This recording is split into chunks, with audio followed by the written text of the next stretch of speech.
talking Greg Golson, Kyler Newby, and Jerome Williams, 3 Patriots who suffered injuries earlier in the season, but who are back and ready to go for a big playoff stretch, each of which contributing in a big-time way. I had a chance to talk with all 3 of them. Let's take a look.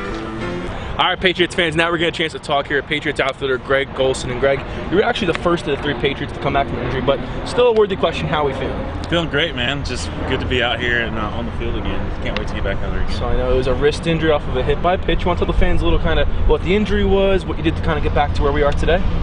So it's a bone that was in my wrist that I didn't even know existed, my triquetrum. Wow. So I was about to swing and it hit me right here on my wrist, and they said it's usually about 4 to 6 weeks, and it was right at 6 weeks when I came back. So should be starting to get a lot of that scar tissue out of there right now. Awesome, very cool. So I had to imagine when you're going through something like in the hand area, you're getting back to the game, there's only certain things you can mimic until you're actually in the game, playing the game. What are some early kind of difficulties you come over? Just kind of getting my swing back in it, because this is my dominant hand. So for 6 weeks I was basically swinging with one hand. If you see me on deck circle, I do my warm-ups with just one hand now, just because that kind of let me feel what I needed to feel in my swing. But right now it's starting to feel like I'm incorporating my other hand into it, so it's starting to feel like normal again. Very cool. So you started off coming back to the team, and as of recently you finished up a series against Lancaster with a couple of multi-hit games, so definitely playing well here. But now focusing on the team here down the stretch run, how important is it to you to get those reps in, be a piece of this team now heading in towards the playoffs with the playoff spot locked up? Yeah, I mean, you could kind of look at the second half and see it as like a first half hangover as we clinched, and we haven't really played good baseball consistently. So to have everybody on the field and get everybody going and rolling before playoff starts, so we don't have to turn the light switch on when playoff starts, that'll be definitely beneficial for the whole team. Awesome, well, very cool. Greg Golson back in the Patriots lineup as always. Great to have you back. Appreciate it. All right, fans, now we're getting a chance to talk with starting pitcher Jerome Williams. And Jerome, we're gone for a little bit, but to everyone's happiness, including mine, you are back. How are we feeling? Feeling good. I feel strong. Just happy to be back out there.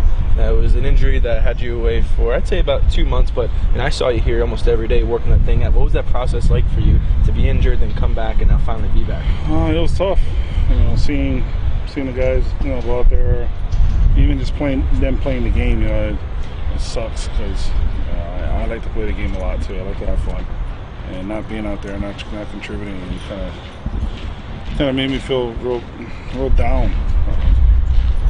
So just the rehab process was awesome.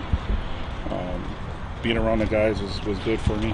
Instead of going home, stayed here, be around the guys, be around the clubhouse, be around everybody. So it was fun.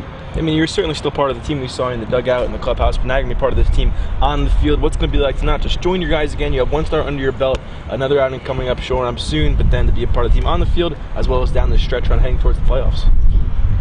It's going to be fun, and it's going to be memorable. I think once we start clicking, we're a dangerous team. I mean, you've seen it in the first half. We won the first half. Second half we had some struggles, but right now we're trying to turn it around and hopefully try and push and peak at the right time, when we do hit the playoffs, and we can go ahead and win this championship. Well, thank you, Jerome. Fans, there you have it. Jerome Williams back out in the field, excited to be here, part of this Patriots pitching staff. All right, Patriots fans, now we're getting a chance to talk with Patriots relief pitcher Kyler Newby. Kyler, you're one of the few Patriots who come back recently from injury. Let me ask you, how are we feeling? It's going good. It's a long process. I think I missed 5 weeks, so it's we're going good. We have a nice rehab program where I pitch and then get about 2 days off and then pitch again. So we're going to go soon here where I start pitching pitch, day off pitch, and then hopefully get back-to-back outings before the playoffs start. Very cool. Now, it was an injury to your finger, you told me, on the road. So kind of, it's a muscle, obviously, you're using 2 pitches. What was the rehab kind of like for you? It was actually a very difficult process because I tore was a tendon in my A4 pulley in my middle finger on a pitch where I threw a fastball, felt it pop. It felt like a jammed finger, but the next day it swelled up pretty good and I couldn't even bend it. So the rehab process was honestly just kind of rest with me and Phil and the other trainer. We just kind of had to rest it and slight massage it and just do a technique called voodoo flossing, where you basically take a band and you wrap it around your finger, get new blood out there, and bring it back. Very interesting. Now, you kind of already touched on how you're going to work your way back into the bullpen here, but in general, what's it going to be like to rejoin this team now, be a key piece in the bullpen down the stretch run towards the playoffs? Yeah, it's the guys. We have a great bunch of guys down there, and you know, it just is a bullpen. You try to find your way is what role you're going to have, and the best part about being a player is that Jody has to decide that, so we don't have to worry. So wherever Jody uses me, I'll pitch, and then we'll continue on the successful home series between these two teams coming your way on SPN.TV, 1450 WCTC, and WCTCAM.com. Well, welcome inside the broadcast booth, everybody. My name is Mark Schwartz. Thank you so much for tuning in. Not only are we on the radio tonight, but we also have live video for tonight's ball game as well. We're streaming on SPN.TV. We're on Facebook.com/Somerset Patriots. We've gotten Facebook Live. We are on YouTube as well. So we're also on live stream. A lot of different ways to watch this broadcast tonight, as we have another exciting game on tap between the Patriots and the Barnstormers, two of the best teams in the Atlantic League so far this season. Two teams that put up a very tightly contested doubleheader yesterday. There was a lot of baseball played here at the Jewel of the Atlantic League. In fact, exactly on the nose, 6 hours worth of baseball was played here at TD Bank Ballpark. That's not accounting for the time that was in between both games. Game 1 wound up going 4 hours and 4 minutes. Game 2 went 1 hour and 56 minutes. And at the end of all 6 hours of baseball, we were pretty much right where we started from, as both teams split the doubleheader. It was the Barnstormers who took Game 1 of last night's doubleheader. That was the one that wound up going over 4 innings. It was a 7-6 final for the Barnstormers, but a game that saw a bunch of different lead changes, and a game that saw pretty much Lancaster answer every single response that the Patriots had. The Barnstormers took an early 3-0 lead. The Patriots made it 3-1. Lancaster was then up 4-1. The Patriots eventually tied it up to make it 4-4. Then it was 5-4 Lancaster, 5-5, 6-5 Lancaster, and the Patriots rallied to tie up the ballgame in the bottom of the 7th inning to make the score 6-6. That came on a sacrifice fly from Mark Minikazi, but after that point, the Patriots loaded the bases. They had just one out. They brought in Kyle Roller, who's been an all-world player for the Patriots this season. Roller wound up striking out with the bases loaded and 1 out. Aaron Eggleston then flew out to right field with 2 out and the bases loaded to retire the side and send us into extra innings. After that point, 3 innings later, in the top of the 10th inning, it was the Barnstormers that scored a run on a Cole Garner RBI fielder's choice. That was the first earned run allowed by Dustin Antolin this season, and it gave the Barnstormers a 7-6 lead. The Patriots would get the tying run into scoring position in the bottom of the 10th inning with 1 away, but it was Yovan Gonzalez who wound up grounding into a 5-4-3 inning-ending and game-ending double play, which gave the Barnstormers a 7-6 lead at the time. Then in Game 2, the Patriots were able to respond. It was actually Lancaster who jumped out to an early 2-0 lead, but a Carlos Guzman solo home run in the 3rd. In the bottom of the 4th inning, an RBI single from Devontre Richardson, his first RBI as a Somerset Patriot, tied up the ball game at 2. And then in the bottom of the 6th inning, Somerset would score a pair of runs. An RBI single from Justin Trapp, an RBI ground out from Adam Donahue. Dustin Mollican then came on for the top of the 7th inning, tossed a scoreless 1-2-3 bottom of the 7th. And it got the Patriots a needed 4-2 victory. So this is now Game 4 of a 8-game home series between these two teams. The Barnstormers took Monday night's ball game in a 1-run victory. The Patriots dropped Game 2 in a 1-run defeat, and then Somerset was able to take Game 3. So now as we look towards today's ball game, it's another situation where the Barnstormers right now, they are playing for their playoff lives. I mean, the playoff situation right now for Lancaster going into tonight's ball game, they are tied with the York Revolution for first place in the Freedom Division. Those two teams have been neck and neck throughout the course of the second half, and both of those teams are rivals with each other. They still have some matchups between each other still to go for the 2017 regular season, but they are tied atop the Freedom Division. Meanwhile, the Sugarland Skeeters, don't sleep on them just yet. They're only 4 games behind both the Barnstormers and the Revolution. I feel like not a lot of people are talking about Sugarland, but they are certainly an option to potentially make a claim for a playoff spot as we get over towards the final 2.5 weeks of the 2017 regular season. Meanwhile, in the Liberty Division, it's a trajectory that a lot of Patriots fans were expecting. Somerset already has a playoff spot clinched as they won the first half Liberty Division championship. In the second half, it is the Long Island Ducks right now who are certainly controlling things. Long Island has a 32-21 record in the second half. That's tops of any team in the Atlantic League. They are 7.5 games up on Somerset for first place in the Liberty Division, as the Bridgeport Bluefish are then 8 games back. Bridgeport was close for pretty much the entire first half. They only missed out in the first half championship by 1 game. And they were going back and forth with Long Island at the beginning of this second half. But the Bluefish have fallen off a bit, and it looks like we are on a full-on collision course for another Patriots-Ducks rivalry-renewed matchup in the 2017 Atlantic League postseason. All of that gets underway in a little while. But right now, it's the Patriots that are hoping to even up this series here at home. They swept the first 3 games of this 7-game homestand over the Bridgeport Bluefish, and now a win tonight against Lancaster would earn them a split of this 4-game series and set the stage for another 4 games to be played at Clipper Magazine Stadium starting tomorrow. It's also a very special day here at TD Bank Ballpark, as we'll get into it a little more throughout the course of the broadcast, but we are honoring the top 20 Somerset Patriots of all time. We have a good amount of them that are in attendance today, including 3 that are still active members of the Somerset Patriots roster. But we're honoring, because this is the 20th season of Somerset Patriots baseball, we are honoring our top 20 Somerset Patriots of all time. We will actually have the pleasure of being joined alongside the #1 voted Somerset Patriot of all time, Josh Presley. He will come on the air and talk with us a little bit about his experiences with Somerset and what being named the #1 greatest Somerset Patriot of all time means to him. He will join us on the air for the top of the second inning. So I'm very much looking forward to having a conversation with Josh Presley. Meanwhile, the Somerset Patriots are about ready to take the field here on another beautiful evening for baseball. We have had great weather pretty much this entire homestand, except for a little bit of rain that caused us a postponement on Tuesday. But it's another low 70-degree day. It is scout night, so we have scouts surrounding the entire infield diamond. We have beautiful weather.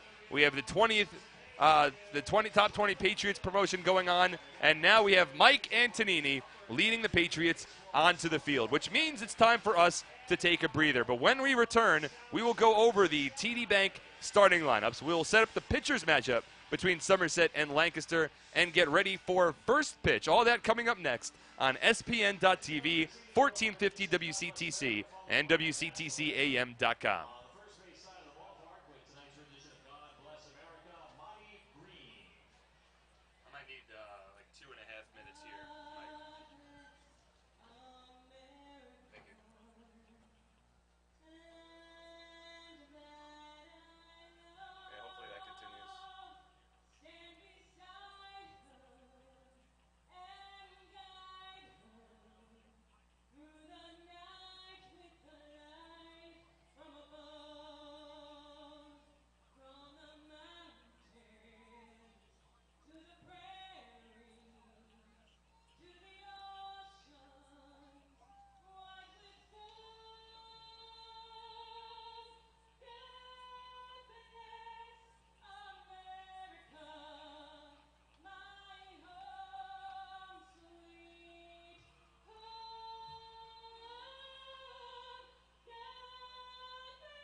And welcome back here to TD Bank Ballpark. We're getting ready for first pitch between the Somerset Patriots and the Lancaster Barnstormers. It is the fourth game of an 8-game home-and-home series. We are just wrapping up the national anthem. The scouts are running off the field, and we are almost ready to begin tonight's ballgame, which means it's time now to go over the TD Bank starting lineup. First for the visiting Lancaster Barnstormers. Hitting a curveball is hard. That's why there are no curveballs at TD Bank. They make it easy. Stop by and say hi. One human to another. TD Bank, America's most convenient bank. Member FDIC. Well, for the Barnstormers, they are managed by Ross Peoples. They are assisted by Scott Patterson and Josh Bell. It is Bo Amaral to lead off in center field for the Barnstormers. Garrett Weber hits second at third base. Cole Garner is the number 3 batter in right field. Sean Halton bats cleanup in left field. The designated hitter is Steve Clevenger. He hits 5th. Nate Coronado bats 6th at shortstop. Josh Bell hits 7th over at first base. Lance Awatsky is the second baseman batting 8th, and rounding up the order for the Lancaster Barnstormers tonight is Anderson De La Rosa. Those 9 gentlemen will work against Mike Antonini on the mound here for the Somerset Patriots, and boy has Mike Antonini been impressive since coming over to the Patriots in late July. Over 6 starts, Antonini is 2-1 with a 0.93 earned run average. 29 innings of work. Antonini has struck out 36 batters against just 6 walks. Opponents are hitting 112 against him on the year.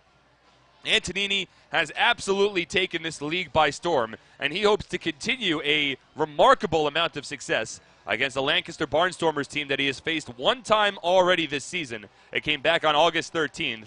In that start, Antonini only went 5 innings, which at that time was his season high. He earned his first win of the year without allowing a run on just 1 hit while striking out 10 batters. That is how good Mike Antonini has been. That has continued for him, and he will come on the mound here to go up against Bo Amaral to lead off the top of the first inning. A beautiful night for baseball. We've got a post-game fireworks show presented by AT&T. The lights have come on here at TD Bank Ballpark. Amaral steps into the left-handed batter's box, and we are about ready for baseball here at the Jewel of the Atlantic League. It'll be a lefty-lefty matchup to start us off. Antonini slowly steps on the mound, gets loose. Amaral kicks some dirt off of his cleats. Now steps in, taps the plate, stares towards Antonini. Comes set, Antonini winds and fires the first pitch of tonight's ballgame. It is a fastball that misses outside, and we're officially underway at 7:13 p.m. Eastern Time. Antonini from the windup here, the 1-0. Fastball in there for a called strike, 1-1. The Patriots wearing their home white jerseys tonight with white pants, single-tone navy cap with a navy brim. The Barnstormers have switched up their uniforms for tonight's ballgame as Amaral swings through the curveball here, 1-2. Lancaster going with their more traditional road gray jersey with gray pants and the single-tone red cap with a red brim. Also red numbers and lettering for the Barnstormers. They went with the red jerseys for the first 3 nights. First pitch now to Bo Amaral. He misses outside. 2 balls and 2 strikes. Amaral hitting .298 on the season, 3 home runs, and 19 runs batted in. Antonini winds and fires. The 2-2 misses low. 3 balls and 2 strikes. The umpires for tonight's ballgame. Behind home plate, it's Jorge Turan. The first base umpire is Fred DeJesus. And the third base umpire is Silvio Martinez. Same crew that we've had for the first 3 games of this 4-game series. Antonini from the windup, the 3-2. Grounded over towards second. Fielded on a couple of bounces by Justin Trapp. Throws it onto first. And there's 1 away here in the top of the first inning. So we'll set the defense for the Somerset Patriots. Starting in the outfield, moving from left to right, it is Aaron Eggleston, Devontre Richardson, and Greg Golson. Around the horn, Omo Rosario at third. Alfredo Rodriguez at shortstop. Justin Trapp at second. Carlos Guzman is the first baseman. And it is Adam Donahue behind home plate with Mike Antonini on the mound. 1 out, nobody on, top of the first inning. We're just underway. First pitch here from Antonini, in for a called strike, 0-1. Garrett Weber at the plate. He's a .305 batter with 13 home runs and 50 runs batted in. The 0-1. Slow changeup, doesn't break, it stays upstairs. 1 ball and 1 strike. Weber's had a considerable amount of success against the Patriots this season. That continued in yesterday's doubleheader, including a solo home run as the second batter of Game 2. The 1-1 misses low. 2 balls and 1 strike. Weber, an Atlantic League All-Star, participant in the Home Run Derby. A right-handed batter against the southpaw Antonini. 2-1 on its way. Fisted foul over the backstop and out of play. 2 balls and 2 strikes.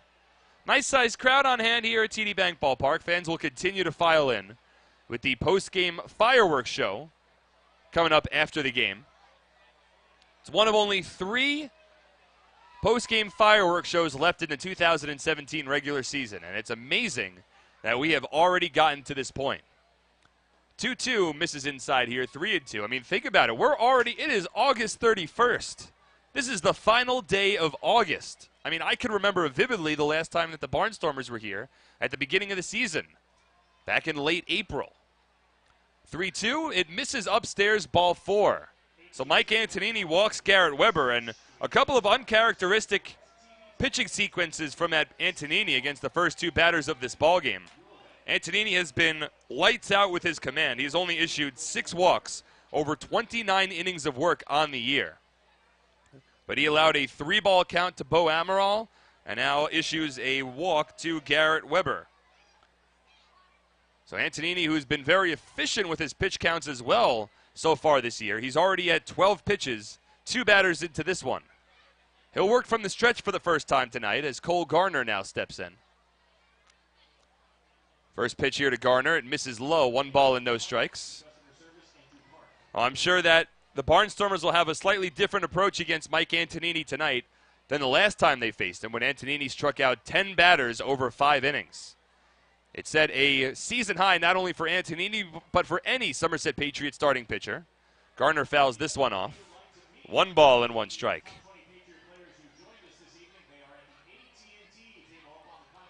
But Antonini, uncharacteristically, has already thrown 8 balls out of the first 14 pitches.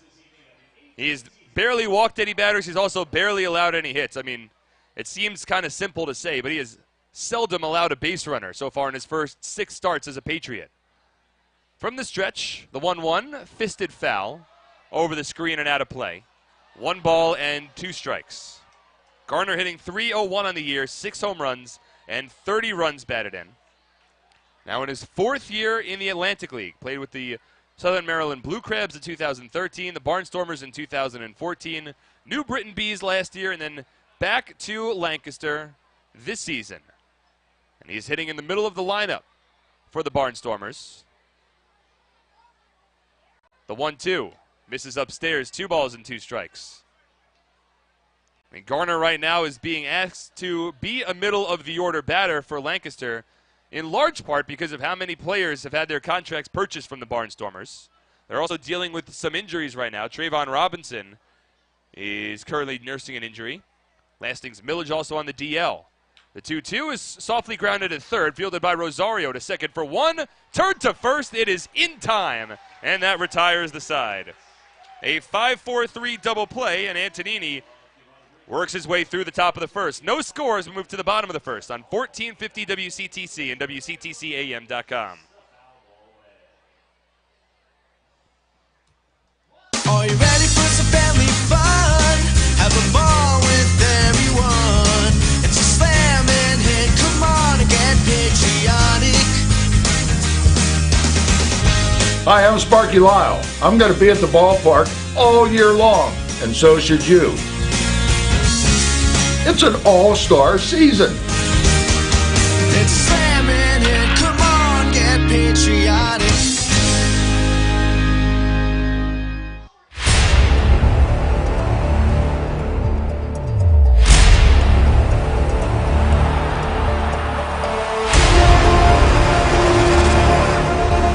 From High Point Solutions Stadium at Piscataway, getting set for kickoff. The ball is loose. That's a live football. It's recovered by Rutgers for the touchdown.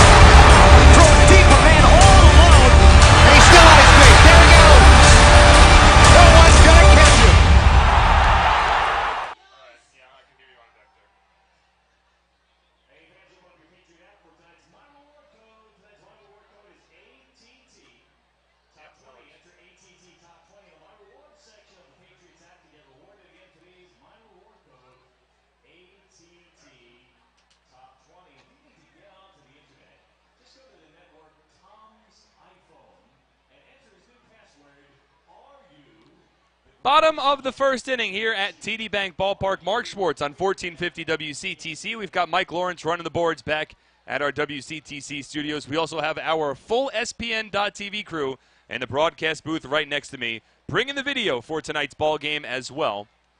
It's the bottom of the first inning, so it's time now to set the TD Bank starting lineup for the hosting Somerset Patriots. Leading off for the Patriots tonight is Alfredo Rodriguez. He gets the start at shortstop. Justin Trapp hits second. Olmo Rosario bats third. The Raritan Building Services cleanup batter of the ballgame is Mark Minikazi. He's also the designated hitter. Carlos Guzman hits fifth. Devontre Richardson sixth. Greg Golson seventh. Aaron Eggleston eighth. And rounding up the order for the Patriots is Adam Donahue. He hits ninth. As they work against Tommy Shirley on the mound here for the Lancaster Barnstormers, the 6'5", 215-pound southpaw, a Pennsylvania native. 3-4 on the season with a 6.70 earned run average. 44 and a third innings of work. He has struck out 24 batters against 20 walks, and opponents are hitting .320 against him on the season. So the lengthy southpaw will work from the windup as Rodriguez steps in here. As the first batter of the bottom of the first inning, we have no score just underway here at TD Bank Ballpark. First pitch to Alfredo Rodriguez, in for a called strike, 0-1. No runs, no hits, no errors for the Barnstormers in the top of the first inning. They drew a one-out walk, but Mike Antonini able to force a double play ground out to retire the side. Fastball here to Rodriguez, misses. 1 ball and 1 strike. It was Cole Garner, grounded into a 5-4-3 double play to retire the side. 1-1 to Rodriguez, grounded sharply over towards second. It's fielded by Nate Coronado. He throws it on to first, and there is one away here in the bottom of the first inning. With that, we will set the defense for the Lancaster Barnstormers in the outfield from left to right. It's Sean Halton, Bo Amaral, and Cole Garner. Around the horn, Garrett Weber at third, Nate Coronado at short, Lance Zawadski is the second baseman, Josh Bell at first, and Anderson De La Rosa is behind home plate as he catches for Tommy Shirley on the mound here for the Barnstormers. Shirley will work from the windup here. The first pitch to Trapp drops in for a called strike, 0-1. Trapp hitting .269 on the year with no home runs, 15 runs batted in. He's been a versatile player and has pretty much become an everyday player since he joined the team. About midway, right at the end of July, as he rips this one down the left field line. It's over the third baseman Garrett Weber's head. Trapp takes a wide turn around first, but he will hold at first base. We saw Trapp get pretty aggressive along the base paths in last night's ball games. One time it worked out for him. The other time in game 2, not so much. But Trapp here gets a one-out base hit. It's the first base hit of the ball game for either side. And now that'll bring Olmo Rosario to the plate. 1 out, a runner at first. Against a guy in Tommy Shirley, who the Patriots have played quite well against so far this season. And they're hoping that trend continues tonight. Shirley has struggled against Somerset. First pitch here to Rosario, in for a called strike, 0-1. Last time the Patriots saw Shirley was back on August 10th. Somerset plated 9 runs, 6 of which were earned on 11 hits over just 3 innings of work. They hit Shirley quite hard. That increases ERA at the time up to 7.24. 0-1 here to Rosario, and misses low and outside. 1 ball and 1 strike to the first-year Patriot, a former Lancaster Barnstormer. Rosario now in his 3rd stint with Somerset. Twice had his contract purchased by the Mexican League. 1-1 from Shirley. Grounded over towards second. It could be 2. Fielding it is Zawadski over to Coronado. Onto first, not in time. Rosario able to beat it out down the first base line. We saw some nice hustle from him to get an infield single in last night's ball game. And now he's able to beat that one out. So it goes down as a fielder's choice for Rosario. Trades places with Justin Trapp at first base at the cost of an out. And now 2 out for the Raritan Building Services cleanup batter of the ballgame, Mark Minikazi. Raritan Building Services, we don't cut corners, we clean them. Kyle Roller gets another day off for the Patriots, sporting that bone bruise in his heel. So that means that Minikazi not only gets the start, but he bumps up to the cleanup spot in the lineup. First pitch fastball here from Shirley. It misses low. 1 ball and no strikes. We saw Minikazi hit cleanup in Game 1 of yesterday's doubleheader. Worked out well for Minikazi. Got himself a 2-run home run early in the ballgame. The 1-0 here is lifted out towards left field. Over goes Halted, still moving back towards the warning track, and it drops down for an extra base hit. Rosario hustling around third. He's going to come home and score. Mark Minikazi with a 2-out RBI double to left center field. And the Patriots take a 1-0 lead here in the bottom of the first inning. Minikazi narrowly missing what would have been a 2-run home run, his second in as many days. He hit it out to the power alley near the Flemington department store sign in deep left center field. But Minikazi continues to play well. That's his 29th run batted in of the season. Patriots able to come through with a 2-out RBI here in the bottom of the first inning. And once again, they have hit Tommy Shirley hard, and they have hit him early.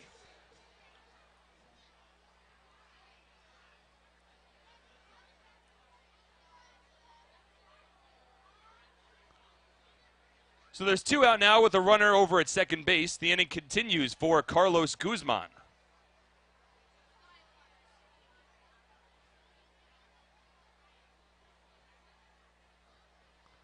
A left-handed batter working against the southpaw Shirley.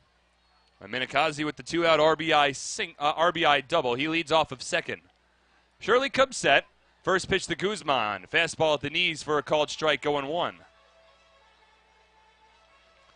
Guzman on the year hitting .252, 6 home runs, and 53 runs batted in.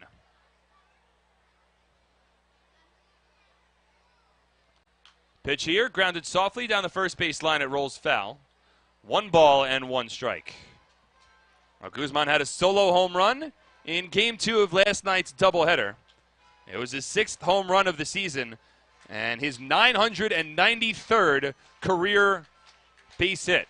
Just 7 hits away from 1,000 in his professional baseball career. He'll likely get it probably, I'm assuming, on this upcoming 7-game road trip for the Patriots, which begins tomorrow. The 0-2 to Guzman's fouled off.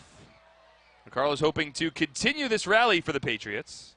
An early 1-0 lead on a pair of hits.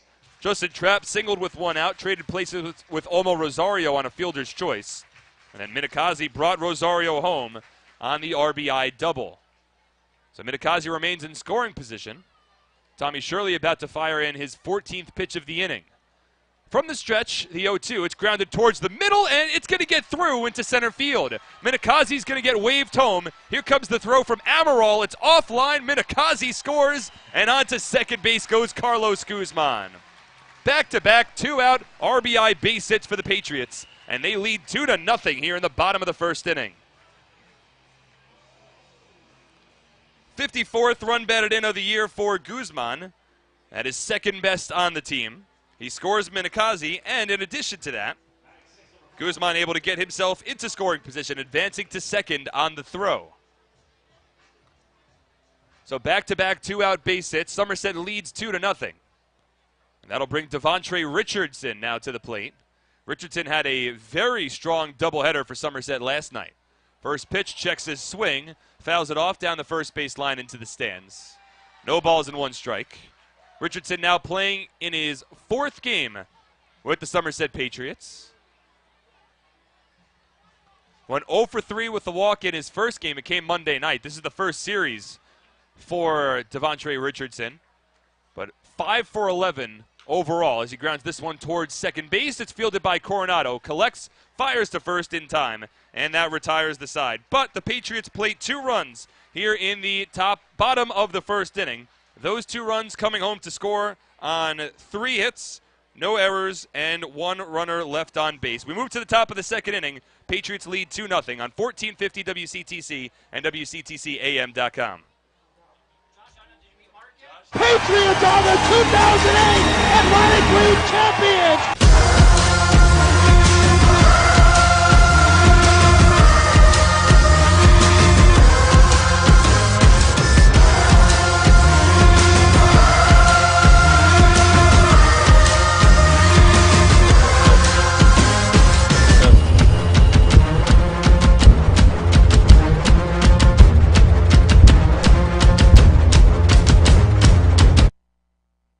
want to watch the games cable gives us. We want all the teams, no matter where we live, with DirecTV NFL Sunday Ticket. We want Falcons in New York, Jets in LA, Bears in New Orleans, or Buccaneers in a quaint little New England bed and breakfast. Can you please pass the marmalade, Charlie?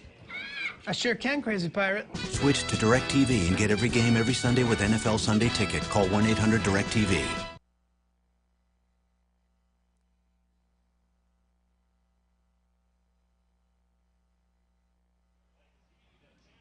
What was that? Yeah, 16 pitches.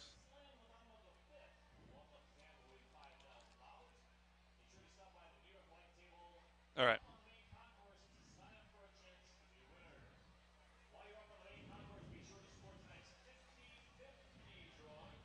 Welcome back here to TD Bank Ballpark for the top of the second inning. Patriots leading the Lancaster Barnstormers 2-0 here on SPN.TV, 1450 WCTC, and WCTCAM.com. Well, as we move to the top of the second inning, I have the distinct honor and pleasure of being joined alongside, and now I can officially say this for the first time this season, the #1 greatest Somerset Patriot of all time, Josh Presley. How you doing, Josh? Good. How are you doing? I'm doing great. I know this is a very special evening, not only for you, but for all of the other Somerset Patriots, former Somerset Patriots, who are in attendance. First things first, I don't know when you found out that you were voted on as the #1 Somerset Patriot, but when you found out about the news, what was that initial reaction like for you? Just a great honor. You know, I mean, there's so many great players that have come through here and so much tradition. You know, a lot of them I became very good friends with. So just to be in that group and be honored when they're doing their 20-year anniversary is something that all of us are very proud of. Mike Antonini on the mound working against Sean Halton here, and the 1-0 to Halton, misses high and outside, 2 balls and no strikes. Well, there's a laundry list of accolades and stats that I could go through for all of the, you know, impressive numbers that you were able to put up here in your time in Somerset. 5 seasons with the Patriots, as this fastball misses low. 3 balls and no strikes. He played here from 2007 to 2011. Of course, you played with the Sugarland Skeeters in 2012 and 2013 afterwards, but being recognized tonight for your time in Somerset. 3-0 here is fouled off, 3-1. You know, a lot that went into this vote was not only a lot of the stuff that you did on the field, but a big percentage of it were the fans and your contributions off the field as well, and you were recognized for, you know, really helping out in the community and being a nice ambassador for this team. So what does it mean to you to know that the fans had such a significant portion of this vote? As Halton lifts one out to deep left center field, Devontre Richardson ranges over to make the catch. There's one away. But again, you know, the fans voting you in, what does that mean for you? Yeah, you know, it means a lot because they were such a big part of our lives. You know, we're away from our families, we're traveling all the time. The fan base they have here is unbelievable to become a part of the community and how they really let us in. You know, I mean, this really became a place that was my second home for a lot of years. And seeing the fans tonight, the same faces, the same people in the fan club that supported us for so long, to know that they still think of us after so long. You know, it's been a couple of years now, not to date ourselves and everybody that was out on the field today. But you know, this became for everybody that is here when they come to Somerset. It really does become your home. And Mr. Califer does a great job of making you feel that way. Sparky, you know, embraces everybody when he was here, and Brett as well. And just to make this a home, you know, it became a very special place in my heart and a lot of memories. You know, my family would come up here all the time. You know, I was blessed enough to meet my wife here. So there's a lot of memories coming back more than just baseball, which make this place so special. Steve Clevenger at the plate here. He fouls off a breaking ball from Mike Antonini. No balls, 2 strikes, 1 away. I'm joined alongside Josh Presley, who earlier today was voted on as the #1 Somerset Patriot of all time in a top 20 promotion presented by AT&T. A lot of great numbers. 2008 Player of the Year. I want to talk about that season for a second, Josh. That year, .354 batting average, 30 home runs, 101 RBIs. He became the 3rd Somerset Patriot ever to be named the Atlantic League Player of the Year. Of course, it was an eventual championship season for you guys as well, as Clevenger grounds this one foul down the first base line. When I say those numbers and everything that went on during that 2008 season, what's the first thing that really pops into your mind? Just the amount of talent that was in that clubhouse every day and the way we all gelled and really became good friends. I mean, Pat and I were talking about it today. We kind of looked it up and started joking around. I think we had 7 guys on that team that hit 15 or more homers, and every day it was just fun. It was like, the bullpen had a kind of a thing they did where they'd pull a playing card every day and bet on who was going to hit the first homer of the game. It was a lot of fun going out there every day, and to have the year that I did personally was really a testament to Lars, who was hitting behind me, and Mike Ryan and all the guys on that team that were around us, and it was just kind of who was going to go that day and who was going to have a big day, and we all just played for one thing, and that was to win a championship, which we eventually ended up doing. Oh, it was a very impressive championship season. Of course, you guys then wound up winning again shortly thereafter. I mean, you were a 5-time All-Star in the league, a 2-time champion, the Player of the Year in 2008, a lot of accolades to go over. You met up with a lot of your friends and former teammates here today, and I know a lot of them were named on the field beforehand, but just go through a couple of the guys that you're really excited to sort of have this really nice reunion at TD Bank Ballpark tonight with. Yeah, I mean, it's always great to see them. Casey was out here. He was a clubhouse leader. Just seeing Elliott, I mean, the guy played every position and just kind of made up his own positions and played hurt every day. The guys that weren't there that were on the video board and guys that weren't mentioned, the Matt Hagens, the Joe Burks, Net, all those guys, to just bring back the memories and the fun we had together and the times we had off the field, which led to our success on the field. It really makes it a special time. You can just go through just so many names, and as you go through them, good memories for everybody. Talking shop with Belcher late at night. Just going through all the things we really came together, and it was just a very special time. I don't think you can really quantify that 4 years just because everybody came back. I know they've lost a lot of guys this year to affiliated baseball, which is the goal of the league. Yeah. I think Brett was saying it was like 17 guys. 17 which is total, yeah. Amazing, and that's what you want to do. It was just amazing that we just kept coming back, so it just made it easy. It was like a reunion every year. Well, Steve Clevenger with a base hit up the middle, so he's over at first base. That's only the 12th hit allowed by Mike Antonini, now in his 30-plus innings on the mound for the Somerset Patriots this season. A one-out base runner, Nate Coronado, the shortstop.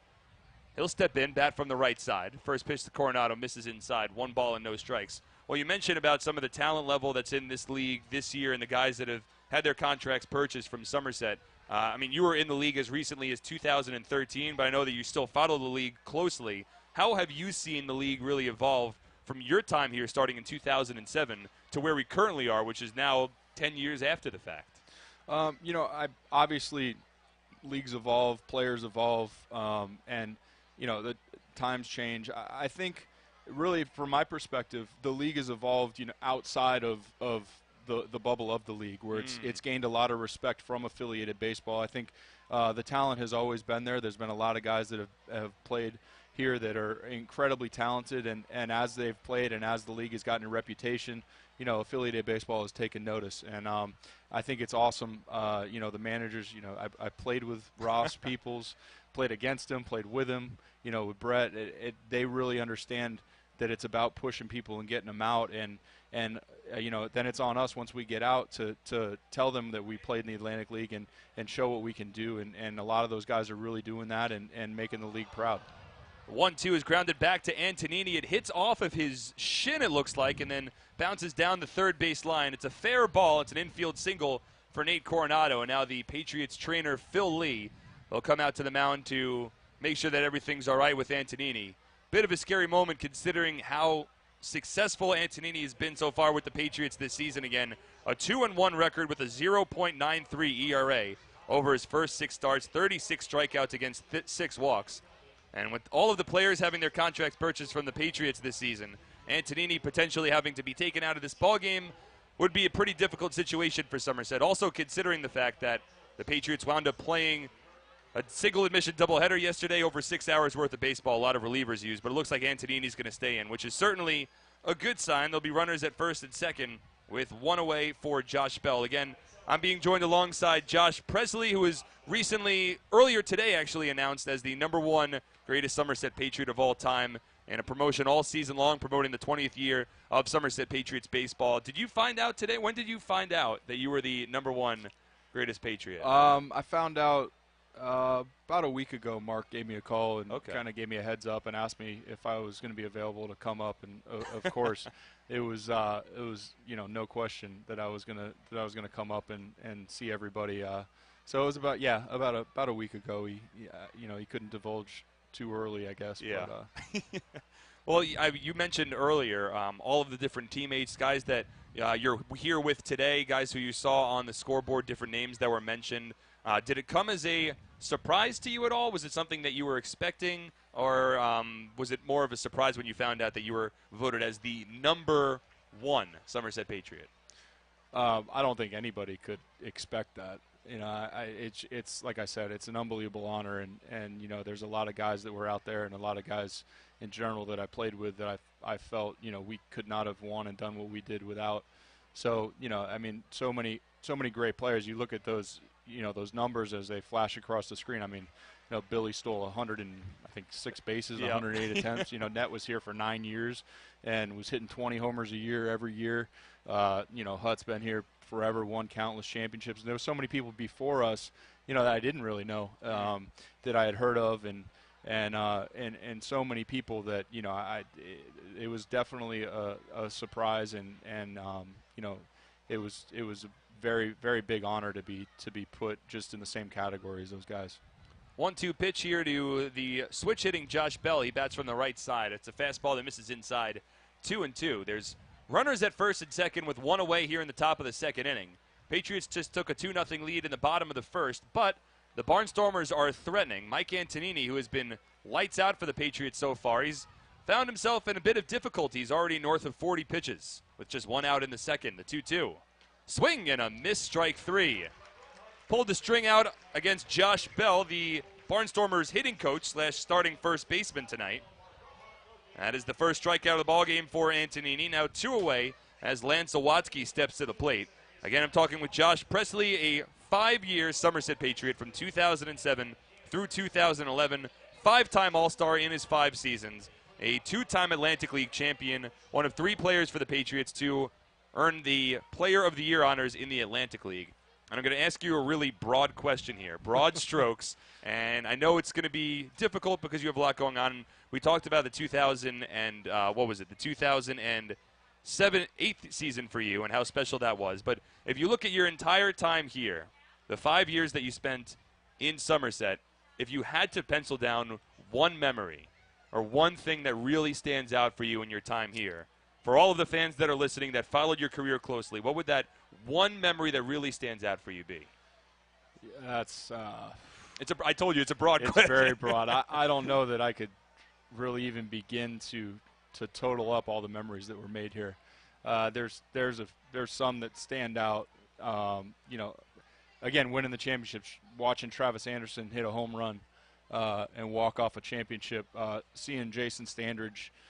Yeah, I can still see him pitching Game 5 in Southern Maryland in the championship season 2009, coming off the mound literally almost with tears in his eyes, throwing a complete game after a long season, winning that. I mean, there's just so many. The All-Star game here is awesome as Somerset does, putting the All-Star game on, which I'm sure it was unbelievable this year as well. It was fantastic. So many. There's so many memories that it would be so hard and probably honestly a little bit unfair to really nail down one. But just it was just such a memorable time of my career, and something that I'll always remember and I'll always hold dear. 2-1 here is on the outside corner for a called strike to left-handed hitting Lance Awatsky. 2 balls and 2 strikes.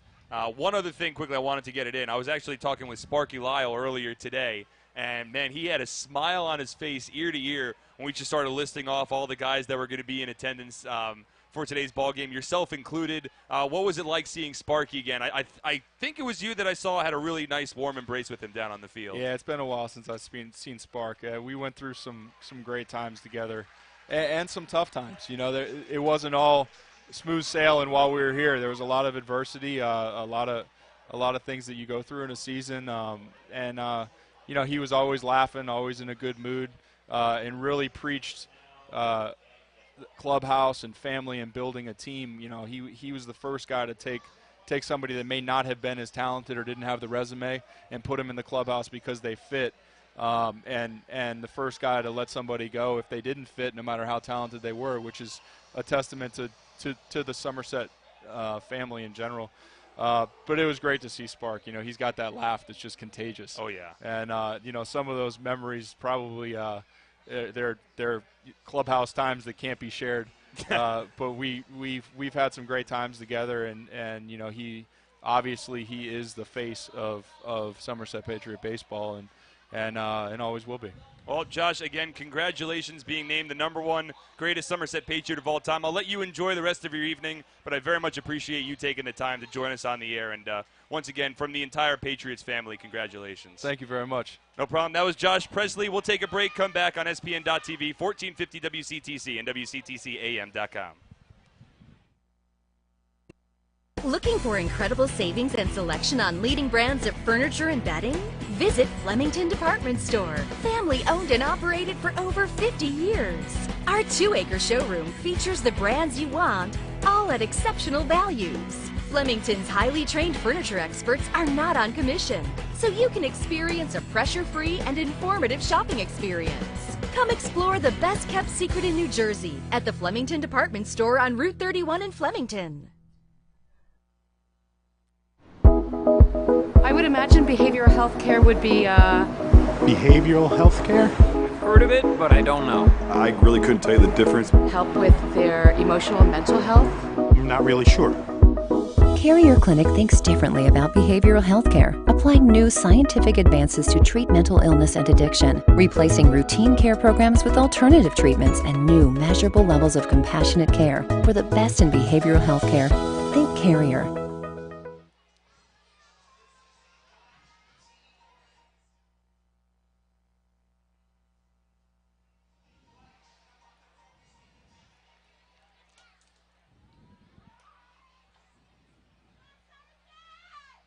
All right.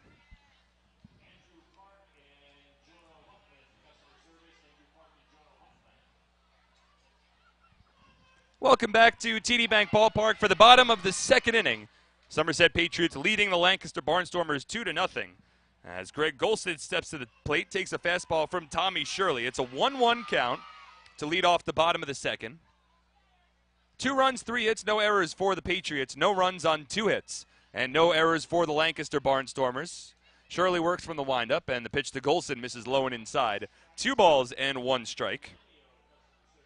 A big thank you goes over to Josh Presley, who just joined us on the air for the top of the second inning. Want to make sure that he enjoys the rest of his evening here at TD Bank Ballpark, but really great to talk to Josh. The 2-1 here to Golson and misses upstairs. 2 balls and 2 strikes. In case you're just joining us, we are honoring the top 20 Somerset Patriots of all time at tonight's ball game. It is the promotion that we've been holding all season long, presented by AT&T.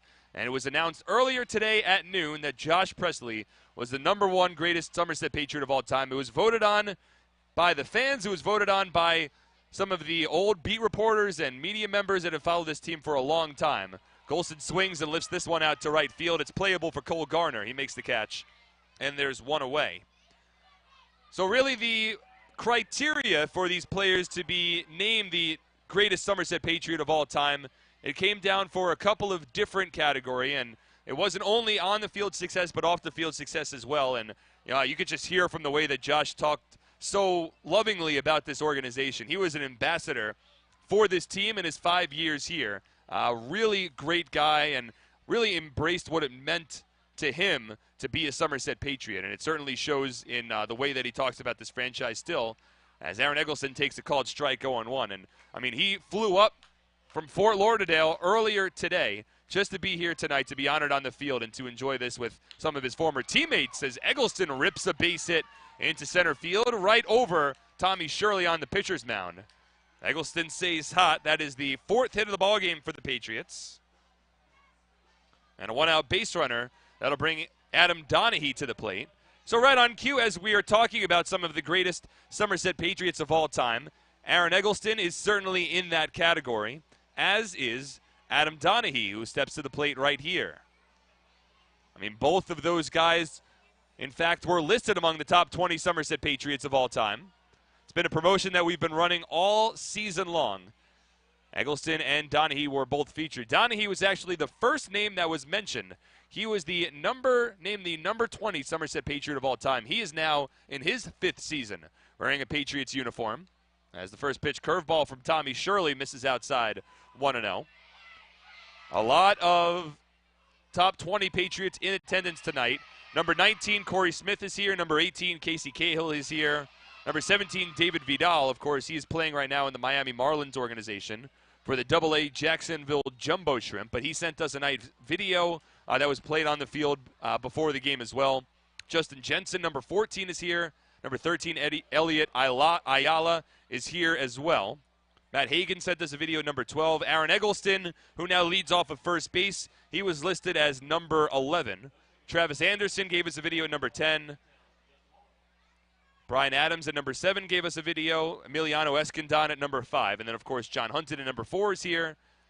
Number 2, Billy Hull gave us a video. And then, of course, number 1, Josh Presley flew up from Florida to be here in attendance. Fastball here to Adam Donahue, misses low. 2 balls and no strikes. And it's just another illustration of the kind of history that's here in Somerset. We have 20 years of baseball here, 6 championships, easily the most of any franchise in the Atlantic League. The 2-0 to Donahue, misses low. 3 balls and no strikes, and we're still going strong here. Of course, there was news that broke earlier this month that this is likely the final season for the Bridgeport Bluefish. So if the Bluefish, in fact, are no longer a franchise in 2018, it will leave the Somerset Patriots as the final charter member of the Atlantic League. Fastball here from Tommy Shirley, misses low to Donahue, ball 4. And the number 20 Somerset Patriot of all time draws a walk, which advances the number 11 Somerset Patriot over to second base. So 2 top 20 Patriots lead off of their respective bases with 1 away in the bottom of the 2nd inning. And that'll bring us back to the top of the order and Alfredo Rodriguez.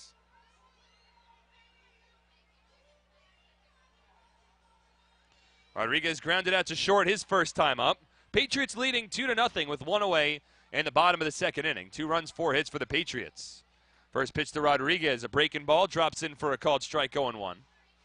Mike Antonini, meanwhile, he struggled on the mound in the top of the 2nd inning. In fact, he wound up throwing 30 pitches in that inning, allowed a couple of base hits, but struck out both Josh Bell and Lance Sawatsky to keep the Barnstormers off the scoreboard. The 0-1 here to Rodriguez, misses upstairs, 2 balls and 1 strike. 1 ball and 1 strike. And right now, this is really, to put it bluntly, this is the most human we've seen out of Mike Antonini so far this season. 1-1 misses low now, so it's 2 balls and a strike. I mean, Antonini has been nearly untouchable in his time with the Patriots.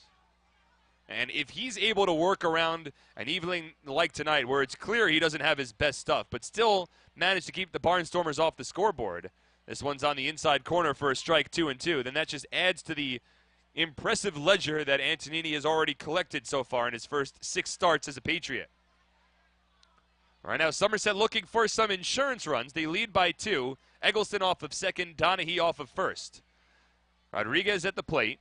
The 2-2 misses low and outside, 3 balls and 2 strikes. I mean, if you're looking on paper at tonight's pitching matchup, certainly favored the Patriots. Antonini's been strong, including a very strong performance against Lancaster back on August 13th. Meanwhile, Shirley has been lit up by the Patriots in the past. 3-2 to Rodriguez. This one swung on and lifted out towards right center field. It's playable. Underneath it is Bo Amaral. He makes the catch. Eggleston holds at 2nd. There's 2 away now for Justin Trapp. But, I mean, for Shirley right now, this is his 4th appearance against the Patriots this season. First 2 appearances, this is actually the 5th appearance. He made a start against Somerset on April 23rd, in which he allowed 6 runs earned, 7 runs total over 4 innings of work. Then made 2 different relief appearances against the Patriots, one on June 30th, one on July 1st. And then a start against Somerset on August 10th, in which he allowed 9 runs, 6 earned. And now he finds himself in danger again here tonight. Bottom of the 2nd inning. Eggleston off of 2nd, Donahue off of 1st. First pitch to Justin Trapp is swung on and lifted out towards right. Going back is Garner. He runs it down to make the catch. and that retires the side. No runs for the Patriots on 1 hit, no errors, 2 runners left on base. Through 2, Somerset leads 2-0 on 1450 WCTC and WCTCAM.com.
Conveniently located on Route 31 North in Flemington.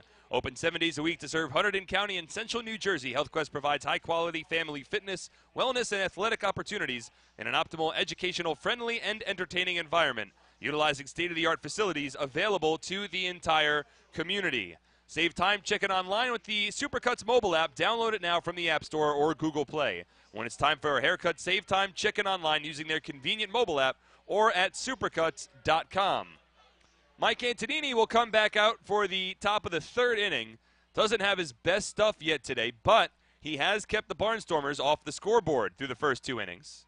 It is a 2-0 Somerset Patriots lead. 2 runs, 4 hits, no errors for the Patriots. No runs, 2 hits, and no errors for the Lancaster Barnstormers.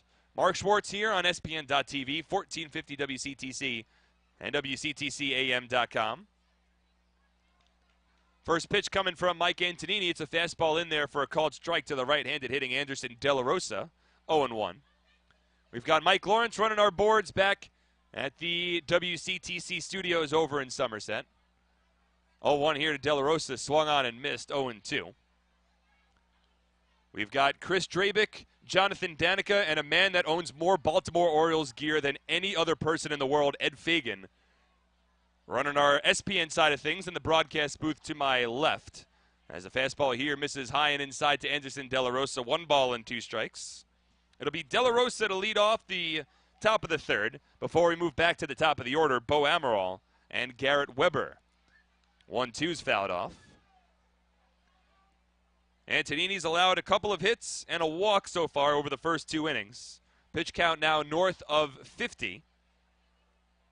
But he's also struck out a pair and has, more importantly, kept Lancaster off the scoreboard. But right now, Antonini, who is still sort of kind of being held on a pitch count, not exactly where he would like his pitches to be, but De La Rosa swings through an off-speed pitch here, goes down swinging on strikes. 1 away here in the top of the 3rd. 3 consecutive strikeouts for Antonini, so he might be ready to bounce back a bit here. Let's bring us back to the top of the order and Bo Amaral.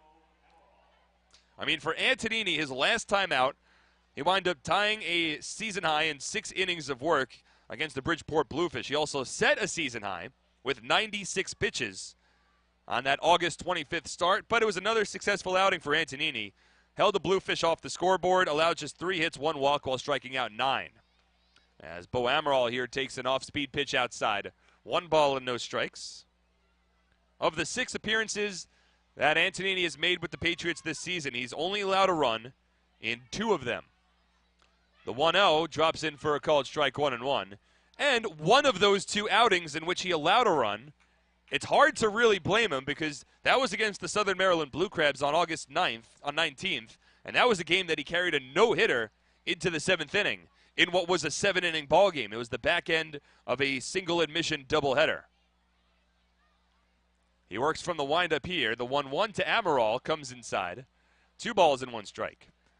I mean, he kept the Blue Crabs off the scoreboard and kept them off the hit column for the first 6 innings. He then allowed a leadoff walk in the bottom of the 7th inning, and he was 3 outs away from the first Somerset Patriots no-hitter in franchise history. Amaral fouls off this fastball on the count 2-2. The next batter that he faced, that was Devin Rodriguez. And after the Blue Crabs brought in a pinch runner over at first base, Brian Bistain, he took off on a pitch from Antonini. Rodriguez grounded a soft ground ball that easily would have been a tailor-made 6-4-3 double play. 2-2 here to Amaral, grounded over towards first, a sliding stop by Guzman, and he'll take it himself to the bag for the second out. Nice play there from Carlos Guzman. So 2 out, nobody on here in the top of the 3rd inning for Garrett Weber. But back to that August 19th outing for Antonini. I mean, if the runner at first isn't running on the play, it's a tailor-made double play ground out, and then Antonini is just 1 out away from tossing the first no-hitter in Patriots history. Instead, because the runner was moving, Alfredo Rodriguez at shortstop sprinted over to the second base bag to cover, and then the soft ground ball made its way into left field for a base hit. The first of the ball game for the Blue Crabs. First pitch curveball here from Antonini, misses upstairs 1-0. Bistain wound up going first to third. Antonini was taken out of the game, and then both runners that he left on base came home to score, and the Patriots lost 2-1. This one misses upstairs again, 2 balls and no strikes. So, that, I guess you could technically say, was his worst outing of the season.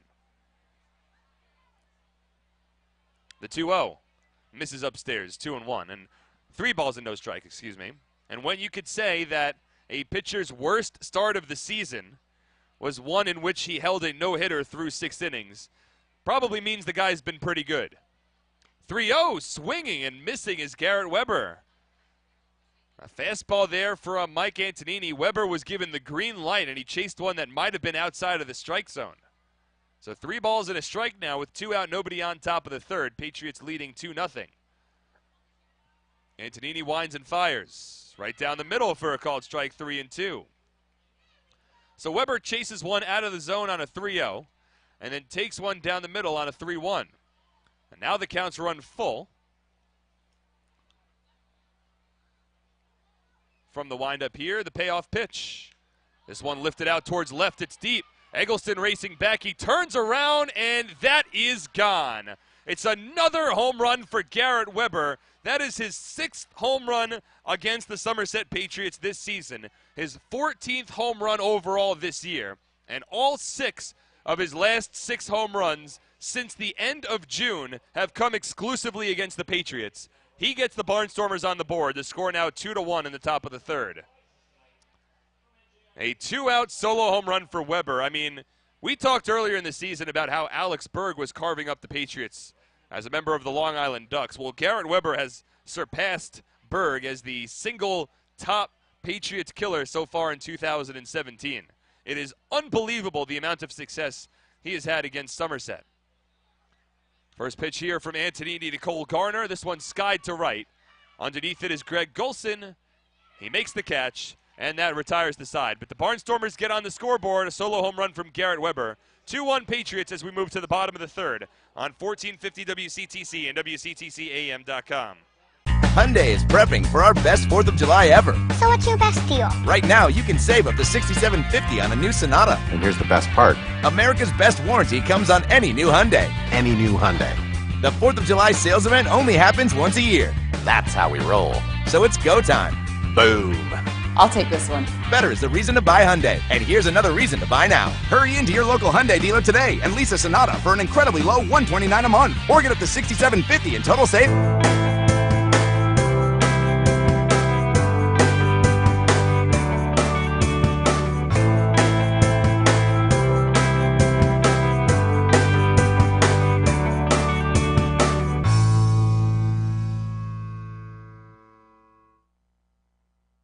At Hunterdon Family Medicine at Bridgewater, board-certified family practice physicians Drs. Klein and Shapiro provide a full range of medical services, including acupuncture. We look forward to caring for your family. Visit hunterdonhealthcare.org.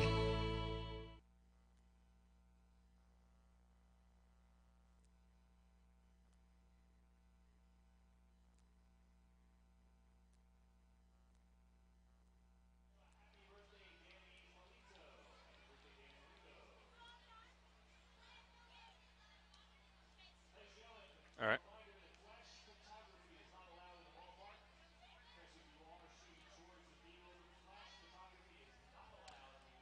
The Somerset Patriots would like to thank Children's Specialized Hospital for their continued support of the 2017 Somerset Sluggers Kids Club. Looking for a great deal on a car? You'll score big savings at your Tri-State Ford dealer, proud sponsor of Somerset Patriots baseball. Visit tristateford.com for more information today.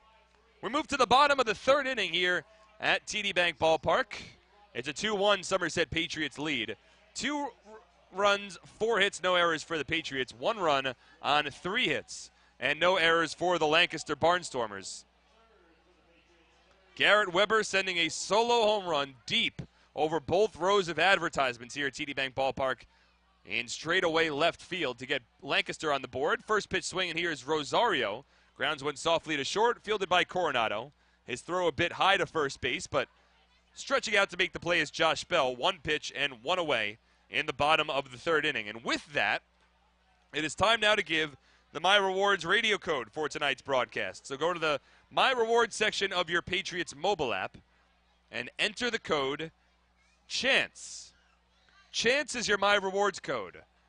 It's an easy one word, CHANCE. Enter the My Rewards code CHANCE into your Patriots mobile app to get yourself some My Rewards points. Mark Minikazi steps to the plate here. Takes a first pitch fastball for a called strike 0-1. Again, the My Rewards code tonight is CHANCE. C-H-A-N-C-E.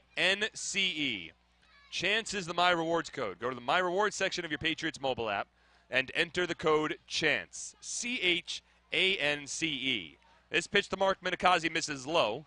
1 ball and 1 strike. We'll repeat the My Rewards code on the Flemington Department Store postgame show after the conclusion of this broadcast. 1-1 to Minikazi, misses outside. 2 balls and 1 strike. One more time, the My Rewards code for tonight's broadcast is CHANCE. C-H-A-N-C-E. CHANCE is the My Rewards code. Tommy Shirley on the mound working up against Mark Minikazi, the 2-1 pitch. Misses low and inside.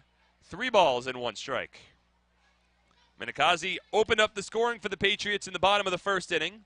A 2-out RBI double to left center field. His 29th run batted in of the season. Got the Patriots on the scoreboard. Carlos Guzman, who awaits on deck, followed suit with an RBI single up the middle to give the Patriots a 2-0 lead. Minikazi swings and lifts this one foul down the right field line. 3 balls and 2 strikes. To the first-year Somerset Patriot, was a member of the Long Island Ducks last year, played in 21 games, hit over .350. He's the designated hitter and the cleanup batter for Somerset today. And if he could start providing some of the pop we saw from him in his 2-run home run last night consistently, then that's another huge element to this Patriots team. 3-2, swung on and drilled towards center. Amaral spins around, turns around, and watches it go. Mark Minikazi with his 2nd home run in as many days. It's a solo shot to straightaway center field, and the Patriots now lead 3-1 here in the bottom of the 3rd inning. Minikazi had a 2-run home run in Game 1 of yesterday's doubleheader. He had an RBI double in the 1st inning, and here he sends a solo shot. Absolutely drilled it to straightaway center field here. Over the batter's eye, above the 4:02 marker, and the Patriots are on top 3-1. They get the run back from the Garrett Weber solo home run in the top of the 3rd. And an impressive day so far for Minikazi. 2 for 2, 2 runs, 2 RBI, a home run, and a double. And now Carlos Guzman steps in. So Minikazi homering 2 times in the span of 3 games. Meanwhile, he also went 2 for 3 in Game 2 of yesterday's doubleheader, as Guzman slices this one foul down the 3rd baseline. No balls and 2 strikes. So Minikazi really picking up the bat as of late. Over his last 10 ball games going into tonight, he was 11 for 37 with a home run and 7 RBI. You could add to those numbers with an impressive start to this ball game as Guzman fouls off the fastball from Shirley to stay alive. Count still no balls and 2 strikes. But now watch out for Mark Minikazi, who is one of the hottest batters at the plate right now for the Patriots, trying to stake a claim that he deserves to get everyday playing time. 0-2 to Guzman, grounded softly to second. Charging in is Zawadski, fields it and throws it onto first base. There's 2 away. But I mean, looking at the landscape of this Patriots team, and I've talked about it almost ad nauseum now, there's a lot of guys that try to work playing time for him. Minikazi could start at DH, first or third base. You've got Carlos Guzman, who could start at DH, first, third base, or right field. Olmo Rosario could start at third, second base, left field, or right field. Justin Trapp could start at second base, shortstop, right field, center field, or left field. There's a lot of different options as Devontre Richardson takes a breaking ball for a called strike here, 0-1. And it comes to a matter of decision time for Brett Jody. This one in for a called strike, 0-2. What's the optimal lineup? Who gets the everyday playing time? And once we get to the postseason, how does he work up this order? The 0-2. Richardson grounds it softly down the third base line. It's a foul ball. And with the recent contract being purchased of Justin Pacioli, Devontre Richardson now seemingly has slid into an everyday role as a center fielder for the Patriots. But Somerset also announced another acquisition earlier today. They completed a trade with the St. Paul Saints of the American Association, as this fastball misses upstairs to Richardson. 1 ball and 2 strikes.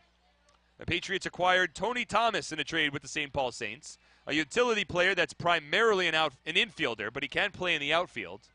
1-2 to Richardson, misses low, 2 balls and 2 strikes.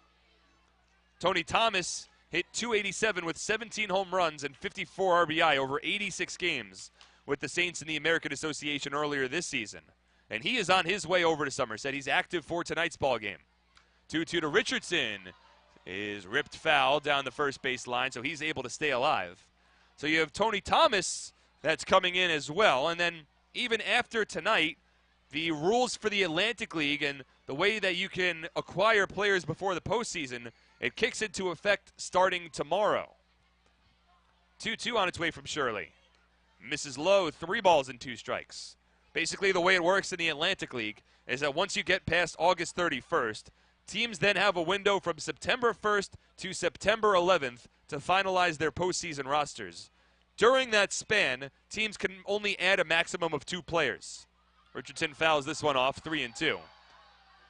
So, with teams having to be limited, with teams limited to only 2 additions from September 1st through September 11th, that's why there's been a flurry of transactions over the last couple of days from a lot of postseason contenders. Richardson grounds this one through the hole on the left side of the infield. Richardson able to get on base. He's now 1 for 2 today.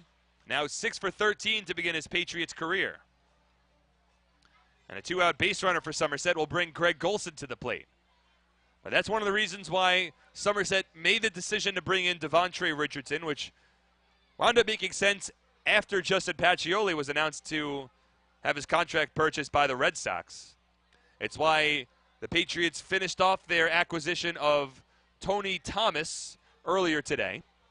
And then there will be, I would imagine, a couple of acquisitions still to come for the Patriots. Meanwhile, Somerset now has a pinch hitter in this ballgame. Scott Kelly will step to the plate in favor of Greg Golson, which is a bit interesting. I'll have to see if we can get more information on that. First pitch here to Scott Kelly, misses low, 1 ball and no strikes. Greg Golson was the starting right fielder for the Patriots tonight. He flew out to right field in his first at-bat, and now he has been taken out of the ballgame for Kelly. So we'll see how the defense aligns itself in the top of the 4th. The 1-0 to Kelly, swung on, popped up, shallow center field. Out goes Coronado, the shortstop, has some trouble, but he locates the ball to make the catch, and that retires the side. But the Patriots get another run on the board, a solo home run for Mark Minikazi. Somerset leads 3-1 as we head to the fourth on 1450 WCTC and WCTCAM.com. Insurance is a complicated subject. Add a language barrier and it's just a disaster. My name is Melissa Estevez and I work for Horizon Blue Cross Blue Shield of New Jersey at Horizon Connect. I love my job because I'm able to connect with the people. Once they realize they can come here and speak to someone in Spanish, they keep coming. Health insurance is very complicated, especially today. I love making it simple for people. It's something that makes me feel fulfilled.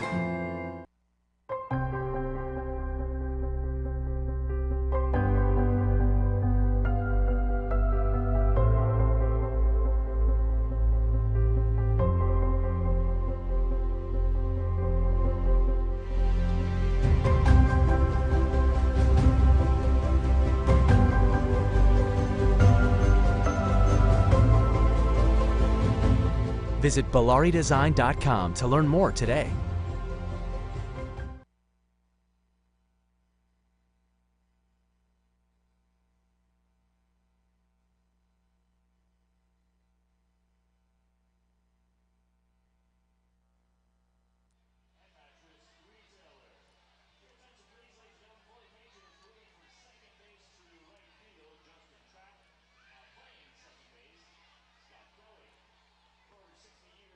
With great rates, annual dividends, and exceptional customer service, NJM Auto Insurance is a home run with policyholders. You've got the green light. Get a quote today at startyournjm.com.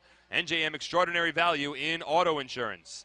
TD Bank is proud to sponsor the Somerset Patriots. Are you an early bird or a night owl? Well, TD Bank is both. You see, TD Bank has the longest hours. They're also open 7 days a week. Of course, you can always visit them online at tdbank.com or give them a ring at 888-751-9000 because you could talk to an actual person 24/7, 365 days a year. It's all part of what they call banking human, and it's why TD Bank is America's most convenient bank. Member FDIC, TD Bank NA. To the top of the fourth we go. Patriots lead 3-1 over the Lancaster Barnstormers. Mike Antonini back on the mound. First pitch to the right-handed hitting Sean Halton, a breaking ball that misses low. 1 ball and no strikes. A Mark Minikazi solo home run in the bottom of the third inning answers the Garrett Weber solo home run from the top of the third and has the Patriots back in front by 2. Breaking ball here to Halton, misses low and inside at 2 balls and no strikes. 3 runs on 6 hits, no errors for the Patriots. 1 run on 3 hits, and no errors for the Lancaster Barnstormers. The 2-0 here to Halton, misses low, 3 balls and no strikes.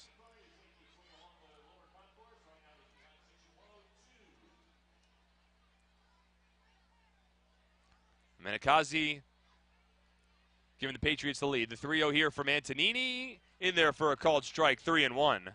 Antonini's already walked a batter tonight, which is something that he has seldom done so far this season. Only 6 walks as a member of the Patriots entering tonight's ballgame. 3-1 on its way to Halton. Swung on and lifted out towards right. Straight away, underneath it, it looks like that's Justin Trapp. Was able to reach up to make the catch, and there is 1 away. So a couple of the defensive changes for the Patriots. It looks like after Scott Kelly came on for Greg Golson, it is Kelly who is now over at second base, and the right fielder is now Justin Trapp. So Trapp moves from second to right. Kelly steps in, and Kelly will bat in the same spot of the order as Greg Golson. So 1 away. Top of the fourth, Patriots leading 3-1. Sean Halton now 0 for 2 with a pair of flyouts. That'll bring Steve Clevenger to the plate. First pitch to Clevenger. In there for a called strike, 0-1. Clevenger hitting .288 on the year, 3 home runs, and 12 runs batted in. Had a base hit his last time up. 0-1 misses upstairs, 1-1. It was a line drive that made its way into center field. That was during that top of the second inning, in which we were joined by Josh Presley. Earlier today was announced as the #1 greatest Somerset Patriot of all time. The 1-1 to Clevenger, ripped out towards deep center. Going back is Richardson near the warning track. He makes the catch. Right in front of the fence, right in front of the 4:02 marker in straightaway center. Clevenger just getting a little less than what he needed on that one. A long fly out to center field. There's now 2 away. Nobody on top of the 4th. That'll bring Nate Coronado to the plate. Well, this is a Barnstormers team that is certainly a bit different than what we were used to seeing at the beginning of the year, as they are certainly depending on guys like Garrett Weber, Cole Garner, Steve Clevenger, and Nate Coronado for production. Meanwhile, earlier in the year, they had quite larger names. First pitch here, misses outside to Coronado, 1-0. Barnstormers, they've really been hit probably the second hardest of any team in the Atlantic League with contracts being purchased. Coronado swings through this one, 1-1. Somerset has had the most, 17 total players, 12 to major league organizations, 5 international contracts. And yet, the Patriots remain right among the league leaders in terms of overall record. 1-1 to Coronado is fisted foul. Right now, Somerset has the 3rd best overall record in the Atlantic League, a game and a half behind both the Lancaster Barnstormers and the Long Island Ducks. Patriots had the best record in the first half of the season, after which they've had a lot more contracts purchased, and things haven't been as strong in the second half as they were in the first. Antonini's fastball here misses inside to the right-handed hitting Coronado. 2 balls and 2 strikes. And Antonini right now looking for his first 1-2-3 inning of the ballgame. Infield back, outfield straight up. Wind blows out to center field. The 2-2. Breaking ball, ripped foul down the third base line. Hopefully everyone's all right in the first row of stands down there.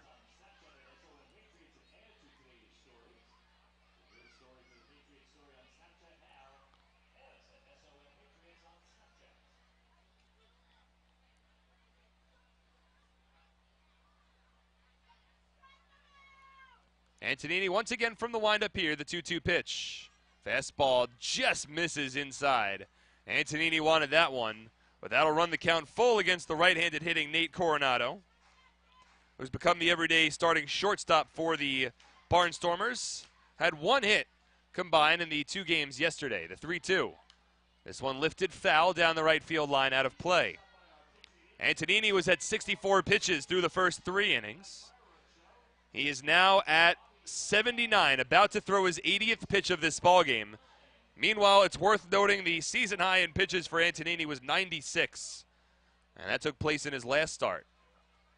So if he could work through Coronado here, I imagine he would likely come back out for the 5th inning. The 3-2. Line drive into center field. It's a base hit. A 2-out base hit for Coronado on a nice at-bat. Keeps this inning alive. That'll increase the pitch count for Antonini, and now potentially puts a bit of a strain on this Patriots bullpen. Now Josh Bell will come to the plate. Second hit of the ballgame for Coronado. He's 2 for 2. His first base hit was a line drive that hit off of Antonini, who remained in the ballgame after it looked like it hit possibly his shin.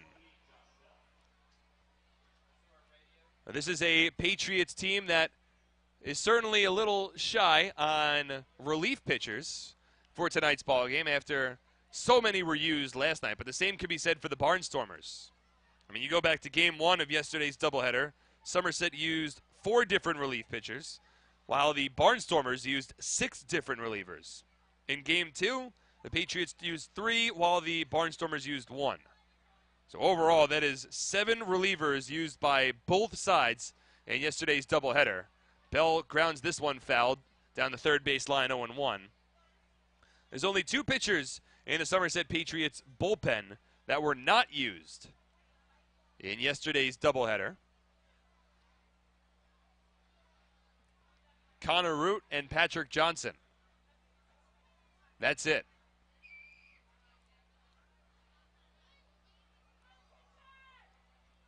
Antonini from the stretch, the 0-1 to Bell, misses inside, 1 ball and 1 strike.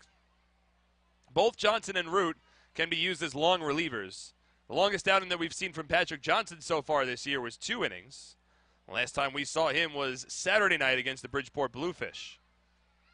Connor Root has gone 4 innings once. He also made 3 starts as a starting pitcher, as Antonini throws over to first here. So those are the 2 guys that are certainly the most well-rested of the Patriots bullpen. still a good chance that we see some of the other guys who pitched yesterday in tonight's ballgame as we get to the later stages of this one. The 1-1 from Antonini. Misses inside, 2 balls and 1 strike. But now with Antonini north of 80 pitches, it'll be interesting to see if Somerset potentially holds him on a pitch count here after 4. And remember, what's important right now for the Patriots, obviously you want to win every game, but you need to make sure that all of your top players are healthy come the postseason. Antonini freezes the 2-1. Swung on and foul tipped. 2 balls and 2 strikes. So if you need to hold Antonini on a pitch count today and you don't want to have him go 5 innings, because in your mind you're looking towards the future and you want to make sure that he is all systems go for the postseason, I 100% understand that. And I'm sure that's what Brett Jody is talking over with his pitching coach Corey Dommel at the top step of the dugout down the first base line right now. 2-2 from Antonini. Fouled off. Bell just able to get a piece of it to stay alive. I mean, right now, the way Antonini's pitching, you got to imagine that not only will he be a part of the Somerset Patriots rotation in the postseason, but you got to imagine right now he's probably one of the first options to get the ball, potentially even in Game 1. I mean, how could you argue with the recent string of success that Antonini has experienced? Coronado off of first, and Antonini will throw over. Coronado had a pair of stolen bases yesterday. Now 14 stolen bases in 20 attempts on the season. The Patriots certainly trying to keep him close at first. Somerset leads 3-1 with 2 out in the top of the 4th inning.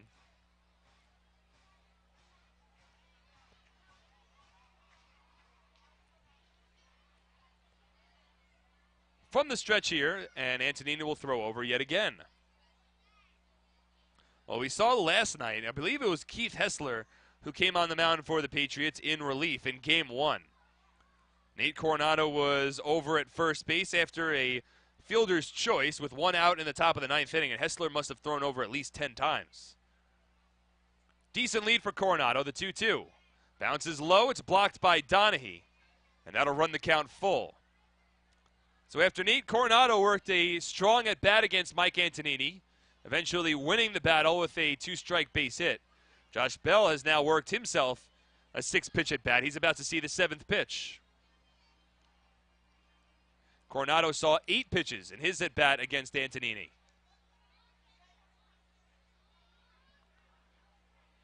'87th pitch of the evening for Antonini on its way. Coronado takes off, and the 3-2 misses upstairs, ball 4. A breaking ball that gets away from Antonini. And now there's some movement in the Patriots bullpen down the left field line. And I think that pretty much all but ensures that this will be the last inning for Antonini on the mound. That's the second walk allowed by Antonini, and really from the first 2 batters of this ballgame, you could tell that Antonini didn't really have his top stuff. He worked the count full against Bo Amaral to begin the ballgame before Amaral grounded out to second, then walked Garrett Weber before Cole Garner grounded into a double play to retire the side. But it's been a labor for Antonini tonight as the first pitch to Amaral misses upstairs 1-0. Amaral's 0 for 2 today, just a .258 batter in 7 games against the Patriots this season. Left-handed batter, Coronado off of second. And, sorry, this is Lance Sawatsky, not Bo Amaral. Lance Sawatsky at the plate. The 1-0. Swung on, popped up along the infield, left side. Underneath it is Alfredo Rodriguez. He makes the catch, and that retires the side. So Antonini works himself out of danger again. Patriots hold on to a 3-1 lead as we move to the bottom of the 4th on 1450 WCTC, SPN.TV, and WCTCAM.com. RWJ Barnabas Health performs more adult heart transplants than any healthcare system on the East Coast. I'm still here. Our kidney transplant program ranks among the nation's top 10. Still here. And our lung transplant center is the only one in New Jersey. I'm not going anywhere. From corneal and pancreatic transplants to heart, kidney, and lung, our patients aren't who they used to be. They're better. RWJ Barnabas Health. Let's be healthy together. Tell us the story about the Jersey Devil. Here's a real Jersey legend about the fireball. They say it was forged in Jersey, a flaming orb that transforms ordinary people into winners! Fireball from the New Jersey Lottery is real and only for Pick 3 and Pick 4. Play Fireball and you can transform a non-winning ticket into a winner. Hey, look, I won! Give your numbers more firepower because anything can happen in Jersey. Urban legends have feelings too!